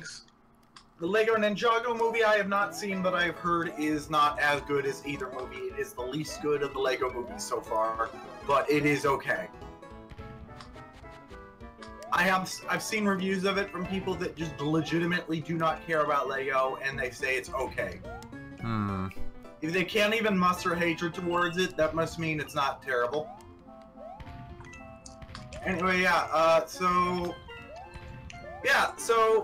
the Oscars does not care about animation, and the token category for Best Animated Feature is just there to make people stop bitching about it. And I'm very upset with that because I feel like not caring about animation kinda like invalidates your opinions of movies in general, because animation is a legitimate art form, and you can tell stories with animation that you can't in live action, and you know, a bunch of other shit that we should know by now. But anyway, yeah. So when the Oscars nominates a Best Animated Feature, they don't actually watch the movie or judge the movies based on their quality. They just assume, okay, this movie's made by Disney, this movie's made by DreamWorks, those are probably good movies, I guess. Warner Brothers made some stupid movie about toys, I don't fucking care. Okay, there, Little Billy, which of these 4 movies do you like the best? I like the Disney movie! Okay, the Disney movie wins. Okay, Josie. Okay. It's a child again.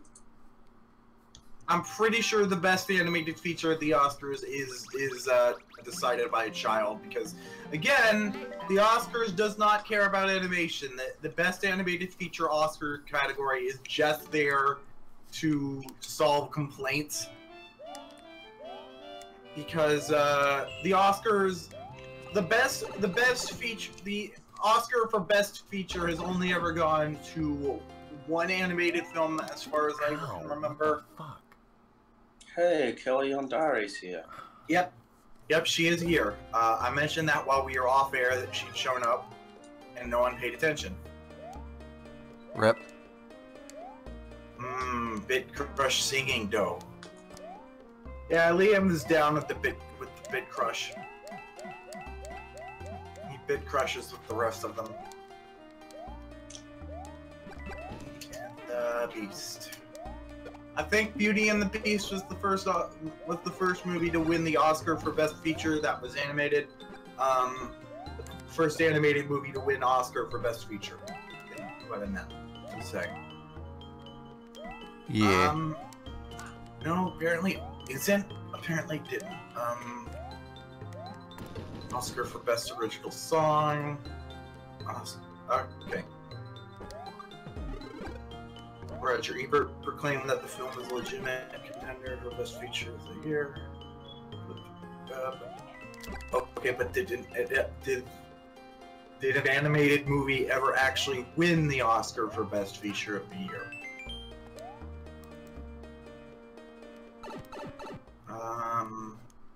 So now I'm actually scrolling through the Oscar winners, and this is actually probably a bad idea because I don't recognize half of these.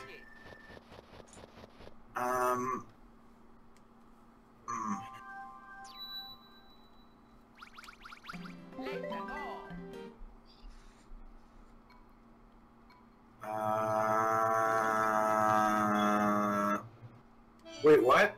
What? Citizen Kane didn't win Best Feature of the Year that it was out. Yeah. I guess it's just a cult classic? I guess. It was nominated, but it didn't win.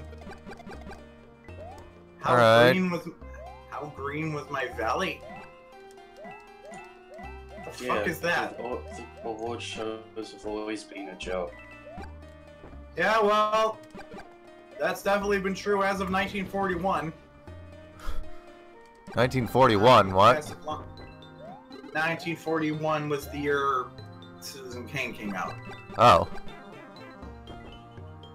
It was the 14th Oscars. Alright, let's see. Casablanca won in 1943, so that's reasonable. Okay, this is I guess when movies I recognize started coming out, I guess.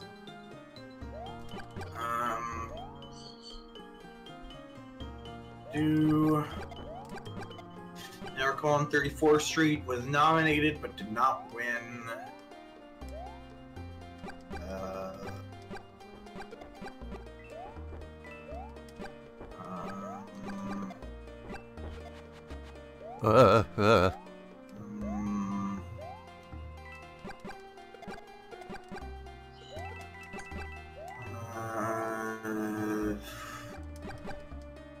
Ben-Hur won in 1959.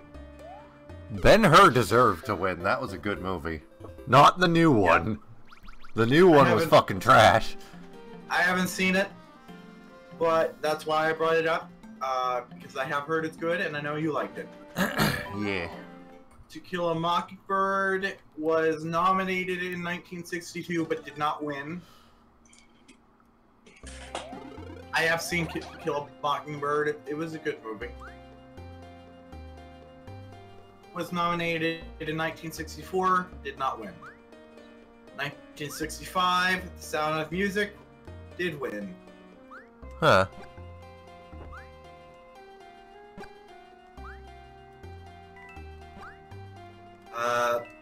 This is probably a complete just a foregone conclusion because I'm gonna scroll through this entire article until I get to the end, and I'm probably not gonna see an animated movie, so I don't even know what I'm doing here. Let's see if we got any chat. There's a she in here. Well, firstly, I'm a woman, but also there's a viewer in the Twitch chat, Killian Dari, that is a woman. Presumably. And Killian Dari says the old Ben-Hur is fucking great. Yep. All those effects, though, like, all that shit was practical effects and stages and everything. Yep, well... I mean, obviously, considering it was, like, the 60s, but, you know, like, it was pretty fucking... It was groundbreaking for its fucking time. A Clockwork Orange was nominated in 1971, but did not win. See, The Godfather was nominated. About this thing. The Godfather won in 1972. George Lucas's American Graffiti won. George Lucas's American Graffiti was nominated in 1973, but did not win. The Godfather Part 2 won in 1974, meaning both Godfather and Godfather 2 won their respective years. So that's pretty neat. Rocky won in 1976. Taxi Driver was also nominated. Star Wars was nominated in 1977, but did not win. Fuck.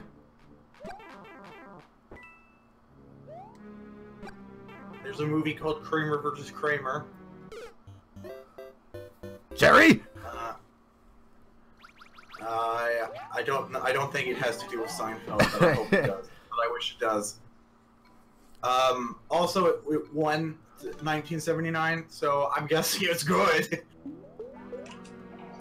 Apocalypse Now was nominated, but did not win. 1980, The Elephant Man was nominated, but did not win. I think I watched half of that. I didn't even know that was a movie from the 80s. Yeah, it's in black and white. What the fuck is it doing in the 80s? Get out of the 80s, Elephant Man! You're in black and white! You're in the wrong shade! Back in my day, movies were in color! Okay, Benjamin Button, go lay down. Indiana Jones and the Raiders of the Lost Ark was nominated in 1981, but lost to Chariots of Fire. Alright. Alright. 1982, E.T. the Extraterrestrial was nominated, but lost to Gandhi. Gandhi? Yes. Okay. It's a Richard Attenborough film, so I'm guessing it's a documentary. So basically, just Gandhi the guy won the Oscar for Best Movie. Alright. Sure. 1984, a movie called Amadeus. Period drama about Mozart. Okay. Yeah, that was the movie where Rock Me Amadeus was used. I think the music video was used for that. No, it was actually a coincidence. Actually a marketing ploy. Basically, the band that made the song was trying to cash in on the movie's popularity. Todd and the Shadows did a one-hit wonderland about it.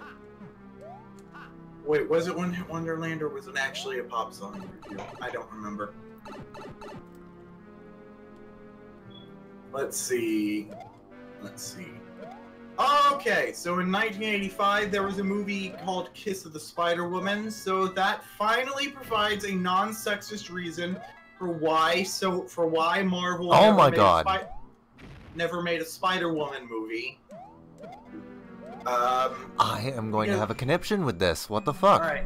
So technically, Spider-Woman, as the character in Marvel Comics, isn't actually associated with Peter Parker at all. She just happens to have a similar power set. So basically... This is the stupidest. So basically, if Marvel wanted to make a Spider-Man movie at any point, they could have just gender flipped. They could just go ahead and just make a Spider-Man movie, but with boobs.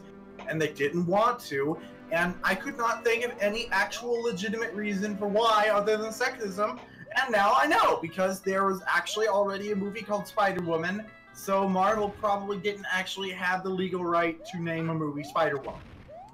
But with boobs. They could have called it Spider-Man with boobs still, yes.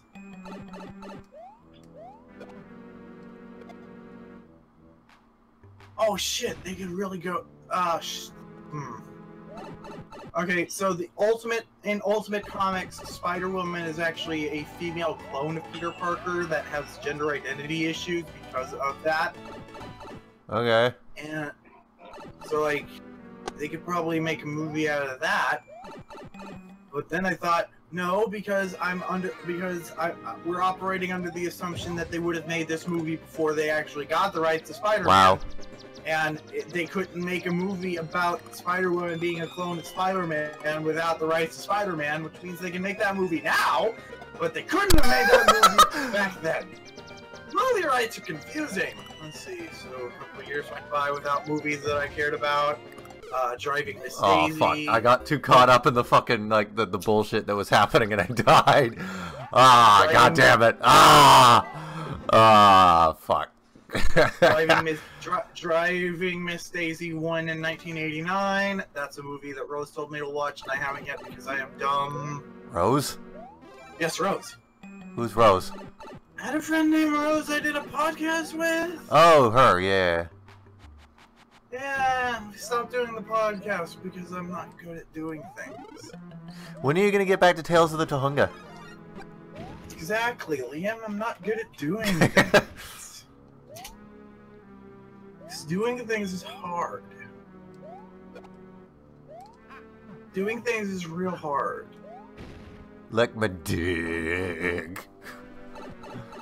Yeah, exactly. Like your face after I smash it into some concrete. big fucker. Oh. Driving Miss Daisy is not streamable on Netflix. But is it available on DVD? No. Oh. It's not even on DVD. It's just not on Netflix at all. Amazing. Well, fuck.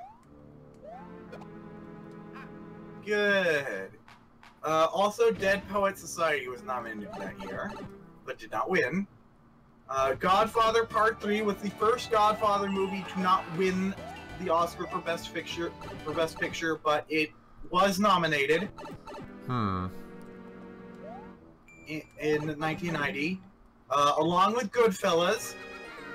They were probably both not eligible to win due to being rip-offs of each other.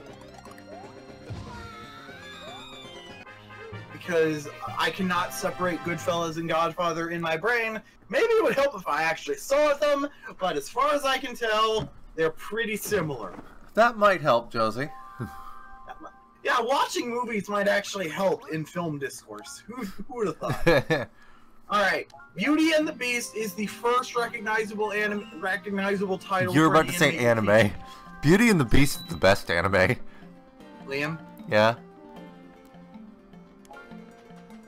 Tell me, how could you possibly say the word animated without first saying anime? Fuck you, that's how. Alright, so basically, if I am saying animated, but I cut myself off before I finish the word, it's gonna sound like anime. Fuck you. Basically, no, fuck you. You're not wrong, but you're also an asshole. Well, I thought we'd established this. But anyway, yes, Beauty and the Beast is in fact an anime. Because anime is just what they call animation in Japan. I don't think is it? I thought it was a completely different genre. No, it's literally just the word. Japan has a very distinctive narrative structure when they tell stories. So that's why most of what. So basically, we just use anime shorthand, which I guess does qualify as a genre. I don't fucking know. It's weird, okay? It's complicated. Anyway, Beauty and the Beast appears to be the first animated feature that was nominated for Best Picture. As far as I can tell, I might not have been paying as close attention as I would like to tell myself that I was. But it seems Beauty and the Beast is the first title that I recognize of an animated picture on this list. It was nominated in 1991, but lost to Silence of the Lambs. Oh. And now I have to actually look up, because I remember, I think there was a woman that was fired from her job because of this movie. Like some school board saw this movie and thought, oh, one of my employees is transgender, I should fire them. Even though the smart guy who eats people said that the villain in this movie isn't actually trans, so I shouldn't fire this woman. But I wasn't paying attention, so I'm gonna just do it. Red feature over Silence of the Lambs. Oh, I just misspelled all. Oh, how did you spell it? Hi, Jonah. We're talking about why Silence of the Lambs is bad. Again. I love that movie. Oh, hi, Fishspill. Oh no, it was a good movie. It won the Oscar for Best Feature that year. Oscar. Alright, so I was very slowly scrolling through a list of Academy Award winners for Best Feature to see if there's ever been an animated movie that won the Oscar, because I have trouble because I can't Google that. And we've established that Beauty and the Beast was, as far as I can tell, the first animated picture nominated for Best Feature. We've also established that Beauty and the Beast is the best anime. It is the best anime. Right alongside King of the Hill. Yep, King of the Hill. Hank Hill is now your waifu, Jonah. So I want to see Gaston and Hank Hill and you have a three-way battle. Yeah, and then Oscar Langley shows up. And Yeah. anyway, Yeah. let's see. I am very concerned right now. So Schindler's List, Forrest Gump, Pulp Fiction. Schindler's List 2. Schindler's pissed. Schindler's List is my favorite anime. Titanic. Saving Private Ryan. DreamWorks. Oh yeah, they used to make movies. They used to make movies. They used A Beautiful Mind with DreamWorks. What the hell? Aaron Brockovich was nominated. Aaron Brockovich was not. No, but it was nominated for best picture. I want to see an anime. Fishspill, we can barely hear you. Yeah. That's because you're on the other side of the country. Oh, there we go. 2009. Pixar's Up was nominated for best feature, and that was when the Oscars decided, okay, fine, we'll have a best animated feature category, so we don't have to watch no fucking kids movie. Because the Oscars are just okay, so we don't actually know the identities of the Oscars, the people that vote for the Oscars. Apparently, it is a closely guarded cabal of secret. I think that it is just one guy whose name is Oscar. I think it's just one guy whose name is Oscar, and he's got very shitty taste. It's Oscar from The Office. Yeah? It's Oscar the Grouch. I like to think it's both.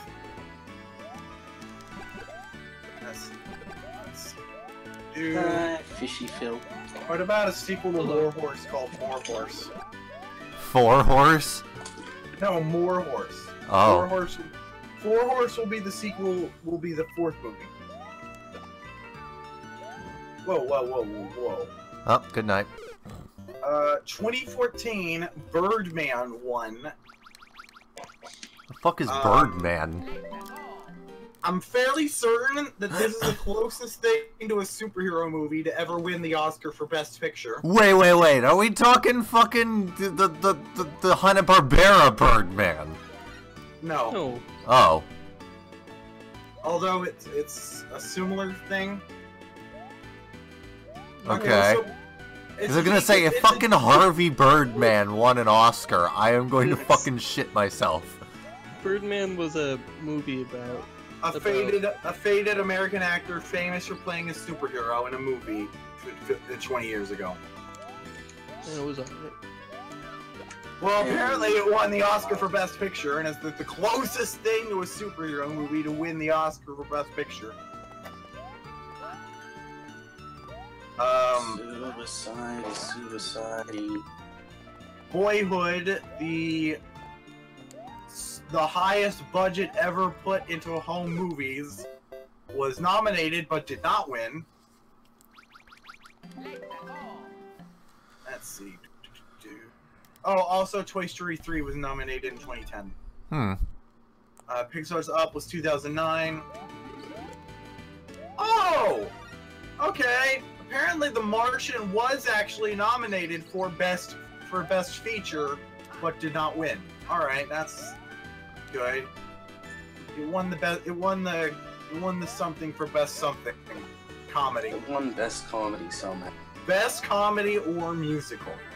What won Best Comedy or Musical? The Martian. Wait, what? The Martian. It won the Best Comedy or Musical in either the Oscars or Golden Globes. I don't remember. There were some jokes. I mean, it definitely wasn't a drama. Because there was never any suspense in that movie. Right, So I guess it could equally be classified. It was a lighthearted psychological thriller. It was not a psychological thriller. Yeah, I was gonna say that was not a psychological thriller. It was like a lighthearted like sci-fi. That's the thing though. It was no drama. That's the thing though. what genre does it actually fit in? It fits in male nerd power fantasy. Okay. Shut up. That was a good type of nerd. Basically, the comedy or musical category isn't actually the comedy or musical category, but that's what they decided to call it for some reason. It's actually a catch-all. It's actually a catch-all category for. We don't actually know what genre this fucking movie is, but we want to acknowledge that it's good. Yeah. So if a movie is nominated for best comedy or musical that is not actually a comedy or a musical, oh my fuck. That means that okay, we don't seriously think this movie is a comedy or a musical, but we don't know what it is. So we got to put it somewhere, and we're not putting it in the best animated, in the best actual movie, because we know what those movies are. Martian was a sequel to Iron. To win best animated movie. Martian was a sequel to Iron Man 3. Speaking of space, I watched about 11 episodes of TNG yesterday. Nice. Why? Because I've never actually seen any of Star Trek. So well, you started with where did you? Okay, you said. Okay. You watched some of TNG. I watched the required viewing from seasons 1 and 2 of TNG. I just started watching every episode of season 3. Okay, good. So I have heard the first episode of TNG, and that's not what I expected at all. Whoa. The first two seasons of TNG are awful. It is. God shows up and is a prick. It is popular opinion.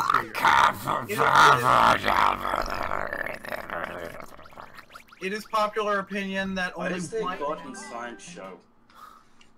Why does God need with a spaceship? Because Star Trek isn't.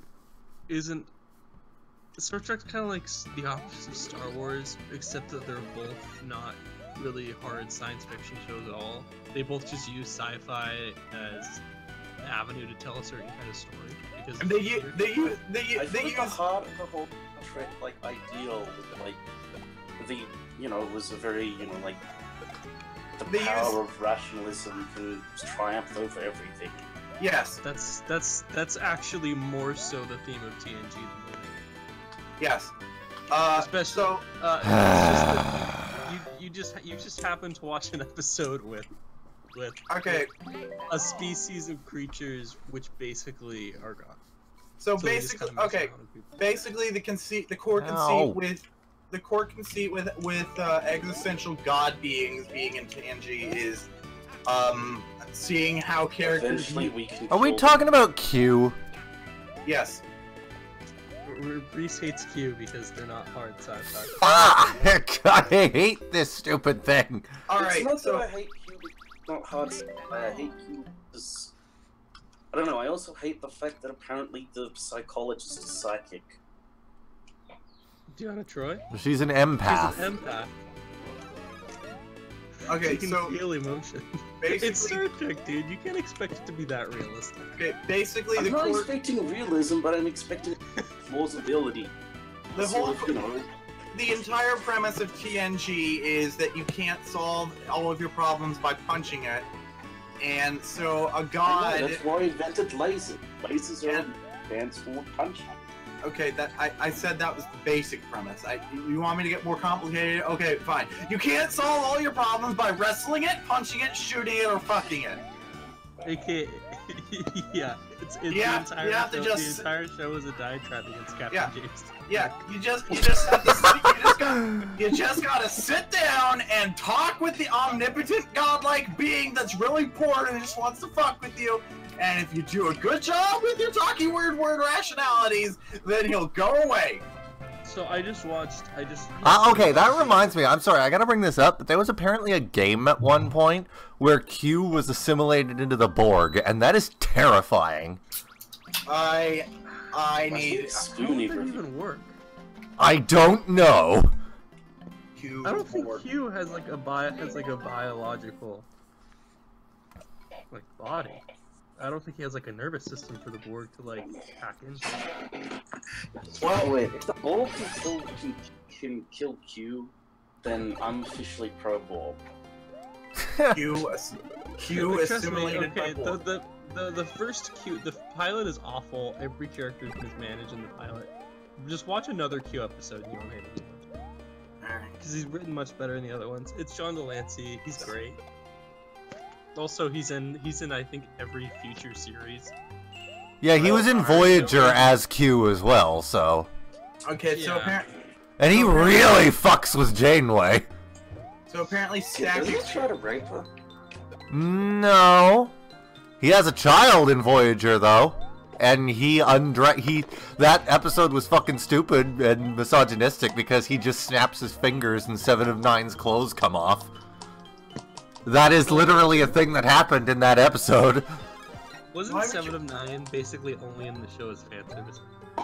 Yeah, True. Yes. She had an grow into a character. Yeah, she does, yeah, but like she was initially just there as fan service. Oh no, she continued to be there as fan service until the end of the series, but she also had a very interesting character arc that the writers and crew was not interested at all in telling. Also, yeah, I'm like fucking. Didn't the actress almost die because of how tight the fucking clothes were? I would cut off some of her veins. I would assume yes, that it was very tight. I was trying to joke that why would Q take 7 of 9's clothes off? She's practically naked already. You might as well just dye that outfit they make her wear skin color, and then bam, she's basically naked. So I just watched an episode called plan if the actress ever got pregnant? What? Run with it. Murder her. Run with it like married. Run with it like Married with Children. The sitcom Married with Children. Peggy's actress, who also voices Leela in Futurama, she got pregnant, and they just ran with it. And then she had a miscarriage. And rather than run with that, they just did. Well, a Borg.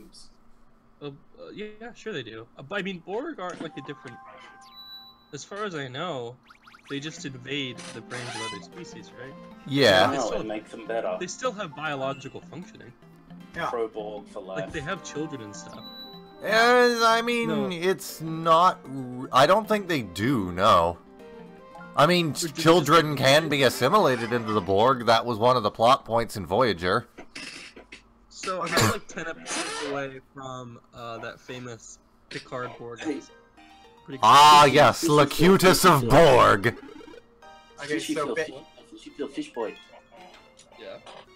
I know we can't do it, but we should get stoned and watch TNG. Why not? Let's do it. It'll be fun. Because TNG, we live on TNG different makes parts of the globe. Yeah. Wait, do you TNG live in California? No, I live in Washington now. Oh, Washington Alright. DC or Washington State? Washington State. Okay.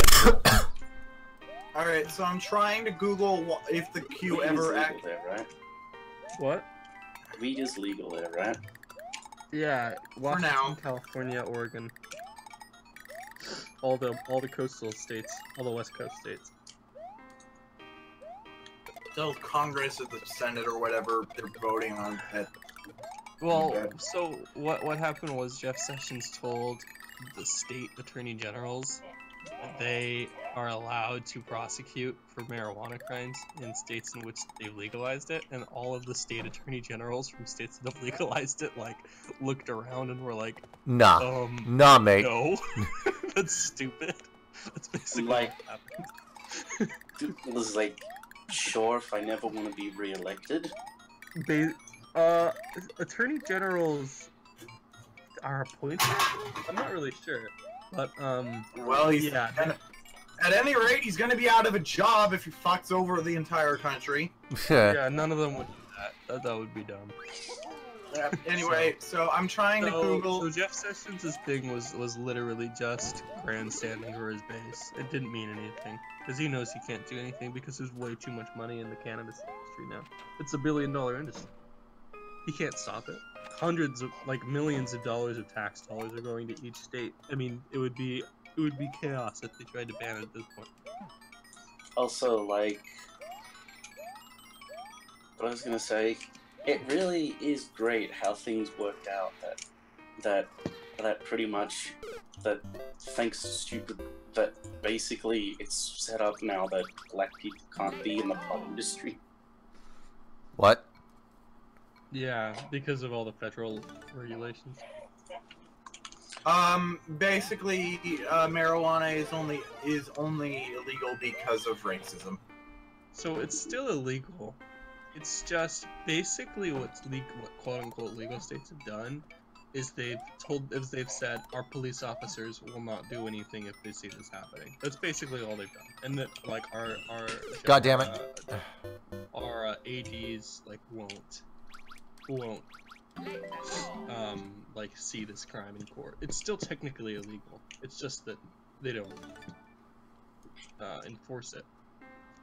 And so the federal government could try to come in and enforce it themselves, but that would cause massive issues. Holy shit, the first civil war about slaves, second be about weed. What? Oh, I know. I'm not even joking. I think it could be.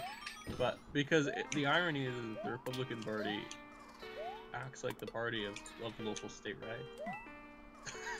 That's a large piece of their platform. Okay, so there's apparently a Star Trek game called Borg, and Q is heavily featured in it. Okay, well, I remember seeing a screenshot somewhere of him as a Borg, so... I want to see that, but I can't find it. Yeah, okay, I'm pretty sure I've seen someone, and he doesn't get assimilated, it's one of these costumes he dicks around with. Oh. There is a bit in that game where, because its whole thing is that when you quote-unquote die, Q sends you back in time. And there's actually a thing where to solve a puzzle you have to be purposely assimilated into the Borg and then sent back in time so you can remember the codes to the Borg ship. Okay. I think they did that in Star Trek Voyager. God damn it. I don't remember. No, they didn't. I think there was a plot in Star Trek Voyager where Janeway got purposely assimilated by the Borg for a bit. But that time travel thing. That time travel thing sounds way more interesting. So I just watched this. And yes, Josie, that was literally the final episode of Voyager. Endgame. Okay. It was the future. It was future Admiral Janeway with a virus in her system to assimilate into the Borg and fucking kill them all. Because I'm trying so much harder to not interrupt people, I didn't get to say this while the baby talk was going on. I would assume that the Borg do not impregnate their drones unless they need more drones. So they probably have. How come the Borg never figured out just how to manufacture robots? Because that's not the point of the Borg. The Borg want to assimilate life forms because they think that they're doing a kindness. I mean, they kind of are. The society doesn't seem so bad. Yeah. No, you don't want to be Borg. The Borg and the Cybermen are literally the same shit. They assimilate other species not because they have to, but because they can. I thought I could get a Mega Mushroom in here. They assimilate other species because they want to, not because they can. Damn it. Basically, the Borg can make robots if they wanted, but they don't because they want to assimilate other life forms because they think other life forms will be better off if they're part of the Borg, and they are not wrong because other life forms are kind of going to war all the time. It's bad. So I've heard the new Star Trek. I've heard mixed things about it. Basically, it's parts of it are good, parts of it are bad, and some episodes of Seth MacFarlane's Star Trek parody show The Orville are better than some of the bad episodes. But no Star Trek has ever had a consistently good first season, apparently.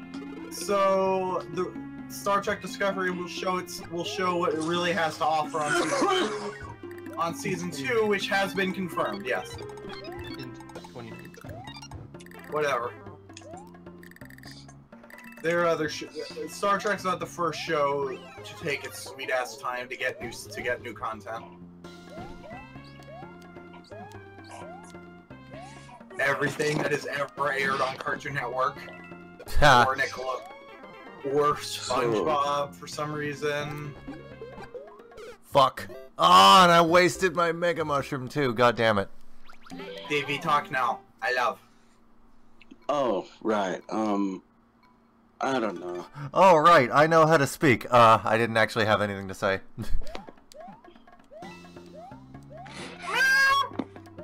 Anyway, yeah. So the Borg, I would assume, do not impregnate their drones, and obviously the drones wouldn't have sex independently because drones aren't independent. And so basically, at no point does the possibility actually come up. And, oh god! Oh god! Why? Oh my Christ! Why? If the Borg need new drones, don't have anything to assimilate available to them, and can wait a couple years, then they'll go ahead and couple of years for the babies to grow up. I mean, can't they artificially like accelerate their processes? They are the Borg.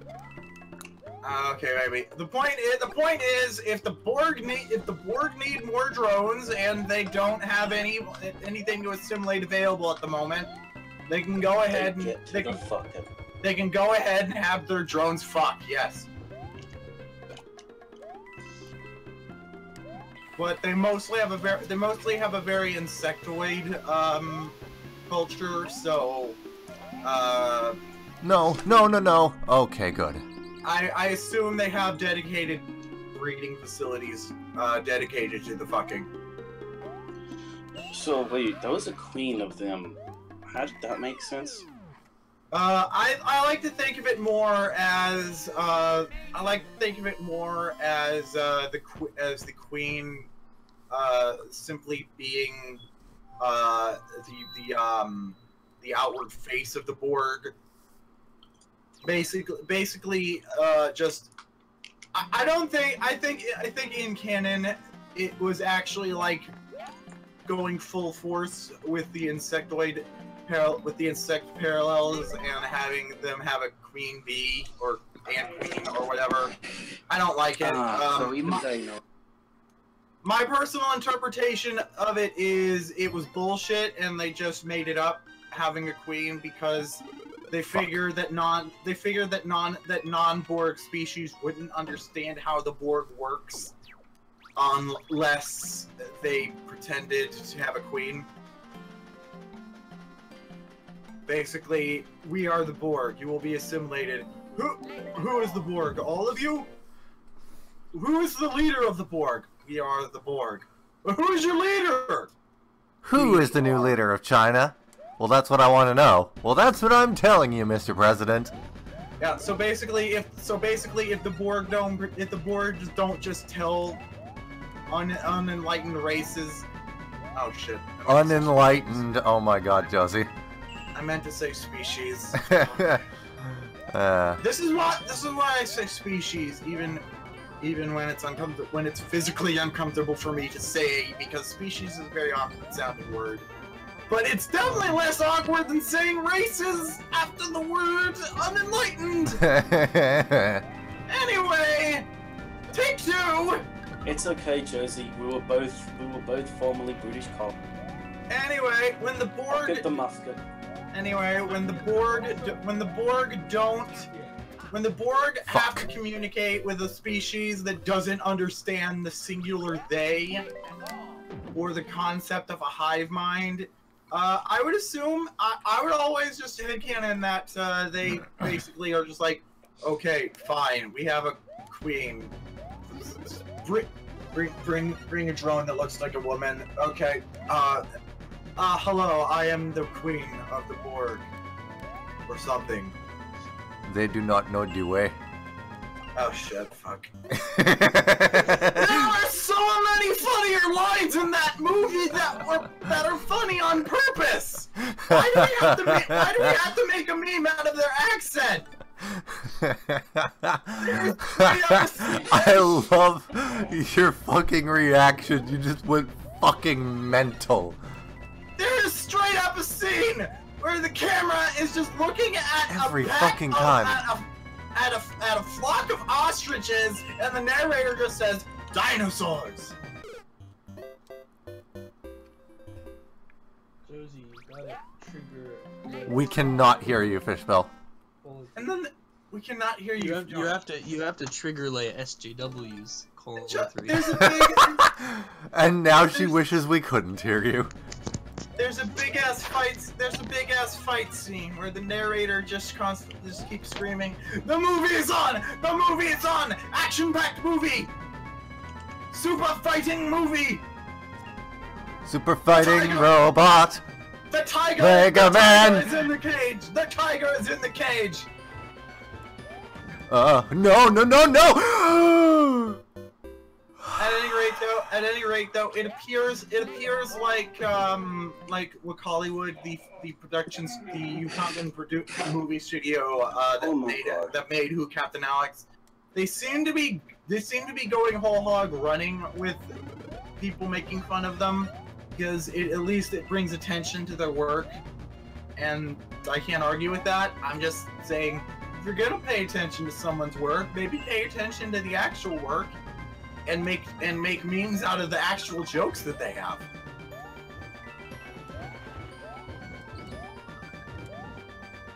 What if the meme was Ugandan Knuckles screaming about tigers being in cages? What? Because that was the line. Because that was in a line in the movie, an actual thing that the narrator said. Oh. Oh, come on! My ear is very itchy, so after I finish scratching my ear, I'm going to alt-tab over to the chat and actually read the chat. My brain is itchy. You have a brain? Liam, Jonah asked if you had a brain. Good for him. Let's see, so the last YouTube message was that Martian was a sequel to Iron Man 3 from Jacob, and the last message from Killer Yandari was she wasn't sure, but the music in this sounds very MIDI, especially those trumpets. True. Liam has said multiple times that the music in this game is actually a MIDI sequence, so... Yeah. You're not wrong. The music in this game is, in fact, basically a MIDI. Yeah, as I said in the previous stream, I used the MIDI from the MIDI of Digaleg's theme from this game to make my remix of it. So yeah.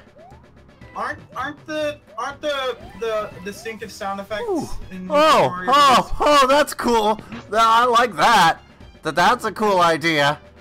Isn't that one distinctive sound effect from New Super Mario Brothers? You know the one? Isn't that a trumpet? The ba?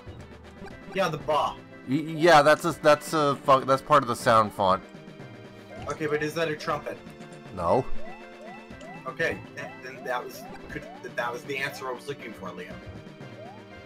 I wanted a yes or no answer for the thing that you completely knew already, and we're just playing dumb.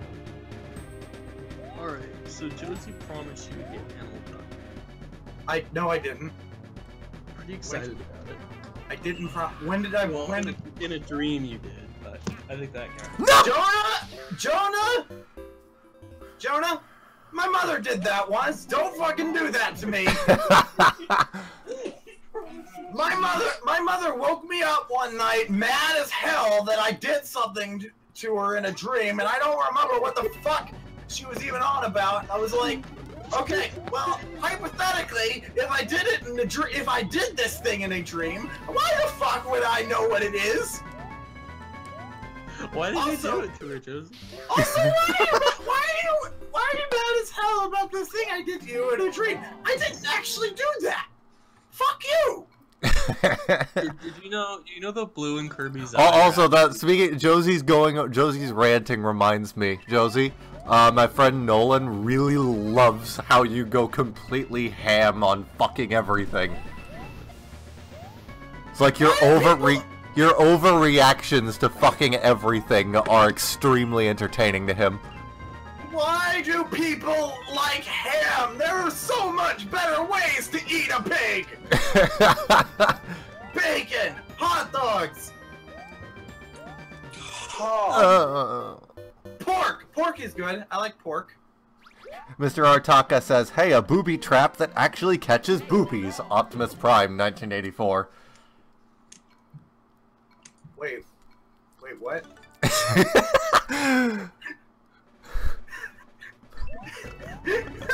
What? I assume it means bird, the bird, but booby trap Transformers.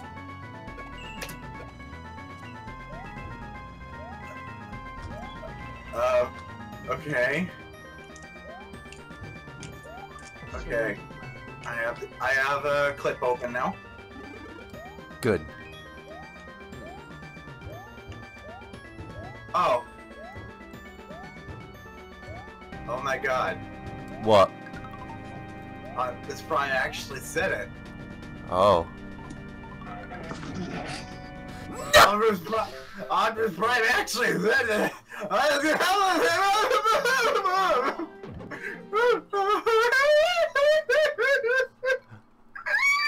Oh, for the record, for some reason that reminds, I guess it was a line in the show that reminds me. Devilman is the worst anime ever. Devilman Crybaby? Yeah, I watched that the other day with Nolan, and it was fucking... It almost feels like just a bunch of random ideas were thrown together, and it was like, yeah, make this a single thing. And... I mean, Leon didn't like it, but he didn't like JoJo either, so I don't really... It pains me that this Netflix remake was actually pretty accurate to the source material. So the source material was just as bad. What is this? What show is this? Devilman Crybaby. What the hell? Okay, so Optimus Prime was... But I think that line, I just want to say that line reminded me because there was a line in Devilman Crybaby that was just, it was just out of fucking nowhere. Eat all the humans before God gets here. Well, I guess I have to add that to my Netflix. Is that actually on Netflix? I gotta look that up. It is. It's a Netflix show. Anyway, so, Optimus Prime, he was not referring to Boobies the bird or Boobies the flesh mounds. Flesh mounds. Flesh bags. Please be accurate. Whatever. He was referring to the Decepticons being idiots. Oh. Basically, a couple Decepticons launched a trap that was supposed to catch Prime, but instead it caught them. Okay. And Optimus Prime was all like, amazing! A booby trap that actually catches boobies. Dude, wait. Sorry, I want to go to World 7. I want to go to seeing World... a picture of Logan Paul, and he looks like he hasn't slept in 10 days, and his face, and he looks like he hasn't shaved in about the same amount of time. It's hilarious. He probably hasn't, because, he tweeted it, apparently, and he said, I don't know what to do anymore. I love all of you. I guess I have to get the cannon. Well, he probably hasn't slept because this is probably legitimately one of the worst things a video producer could have possibly ever done. Ever. I can think of a million more, like, worse things that a video producer could do than this. Okay, well, maybe if Name he... one. Okay, maybe if you fuck the dead body... He could Hey Jake, murder someone. where's the secret exit in this level? Okay, what if he'd fuck the dead body alive on YouTube Live? That like, would be streaming it? worse. That would be And, significantly worse. While making the family watch... I think I see it already, actually. While making the family watch, and what if instead of a suicide victim, it was a person that he had just killed? You just did my job for me. And Josie. again, he was making the parents watch while they were tied up, bound and gagged, with their eyes Hey, this is open. becoming a weird fan fiction. Oh, never mind. And let's see, what else? Who's the victim? And, I think the victim should be Mike Pence. Whew, that was close. Can we not actually name the person that we want this to be done to? Because it's already bad enough. Oh, what the fuck, King Boo? Okay.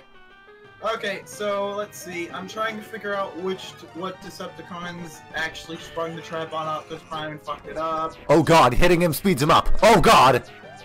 Do Blitzwing.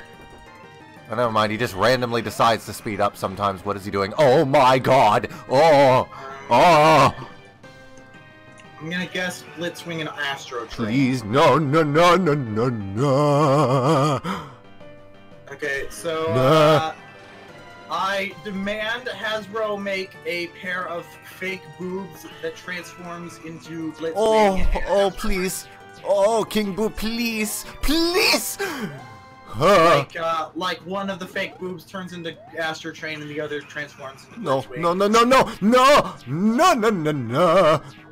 And those Oh, fuck, Liam. and those characters are both triple changers, so they have to also transform into, I don't know, dildos.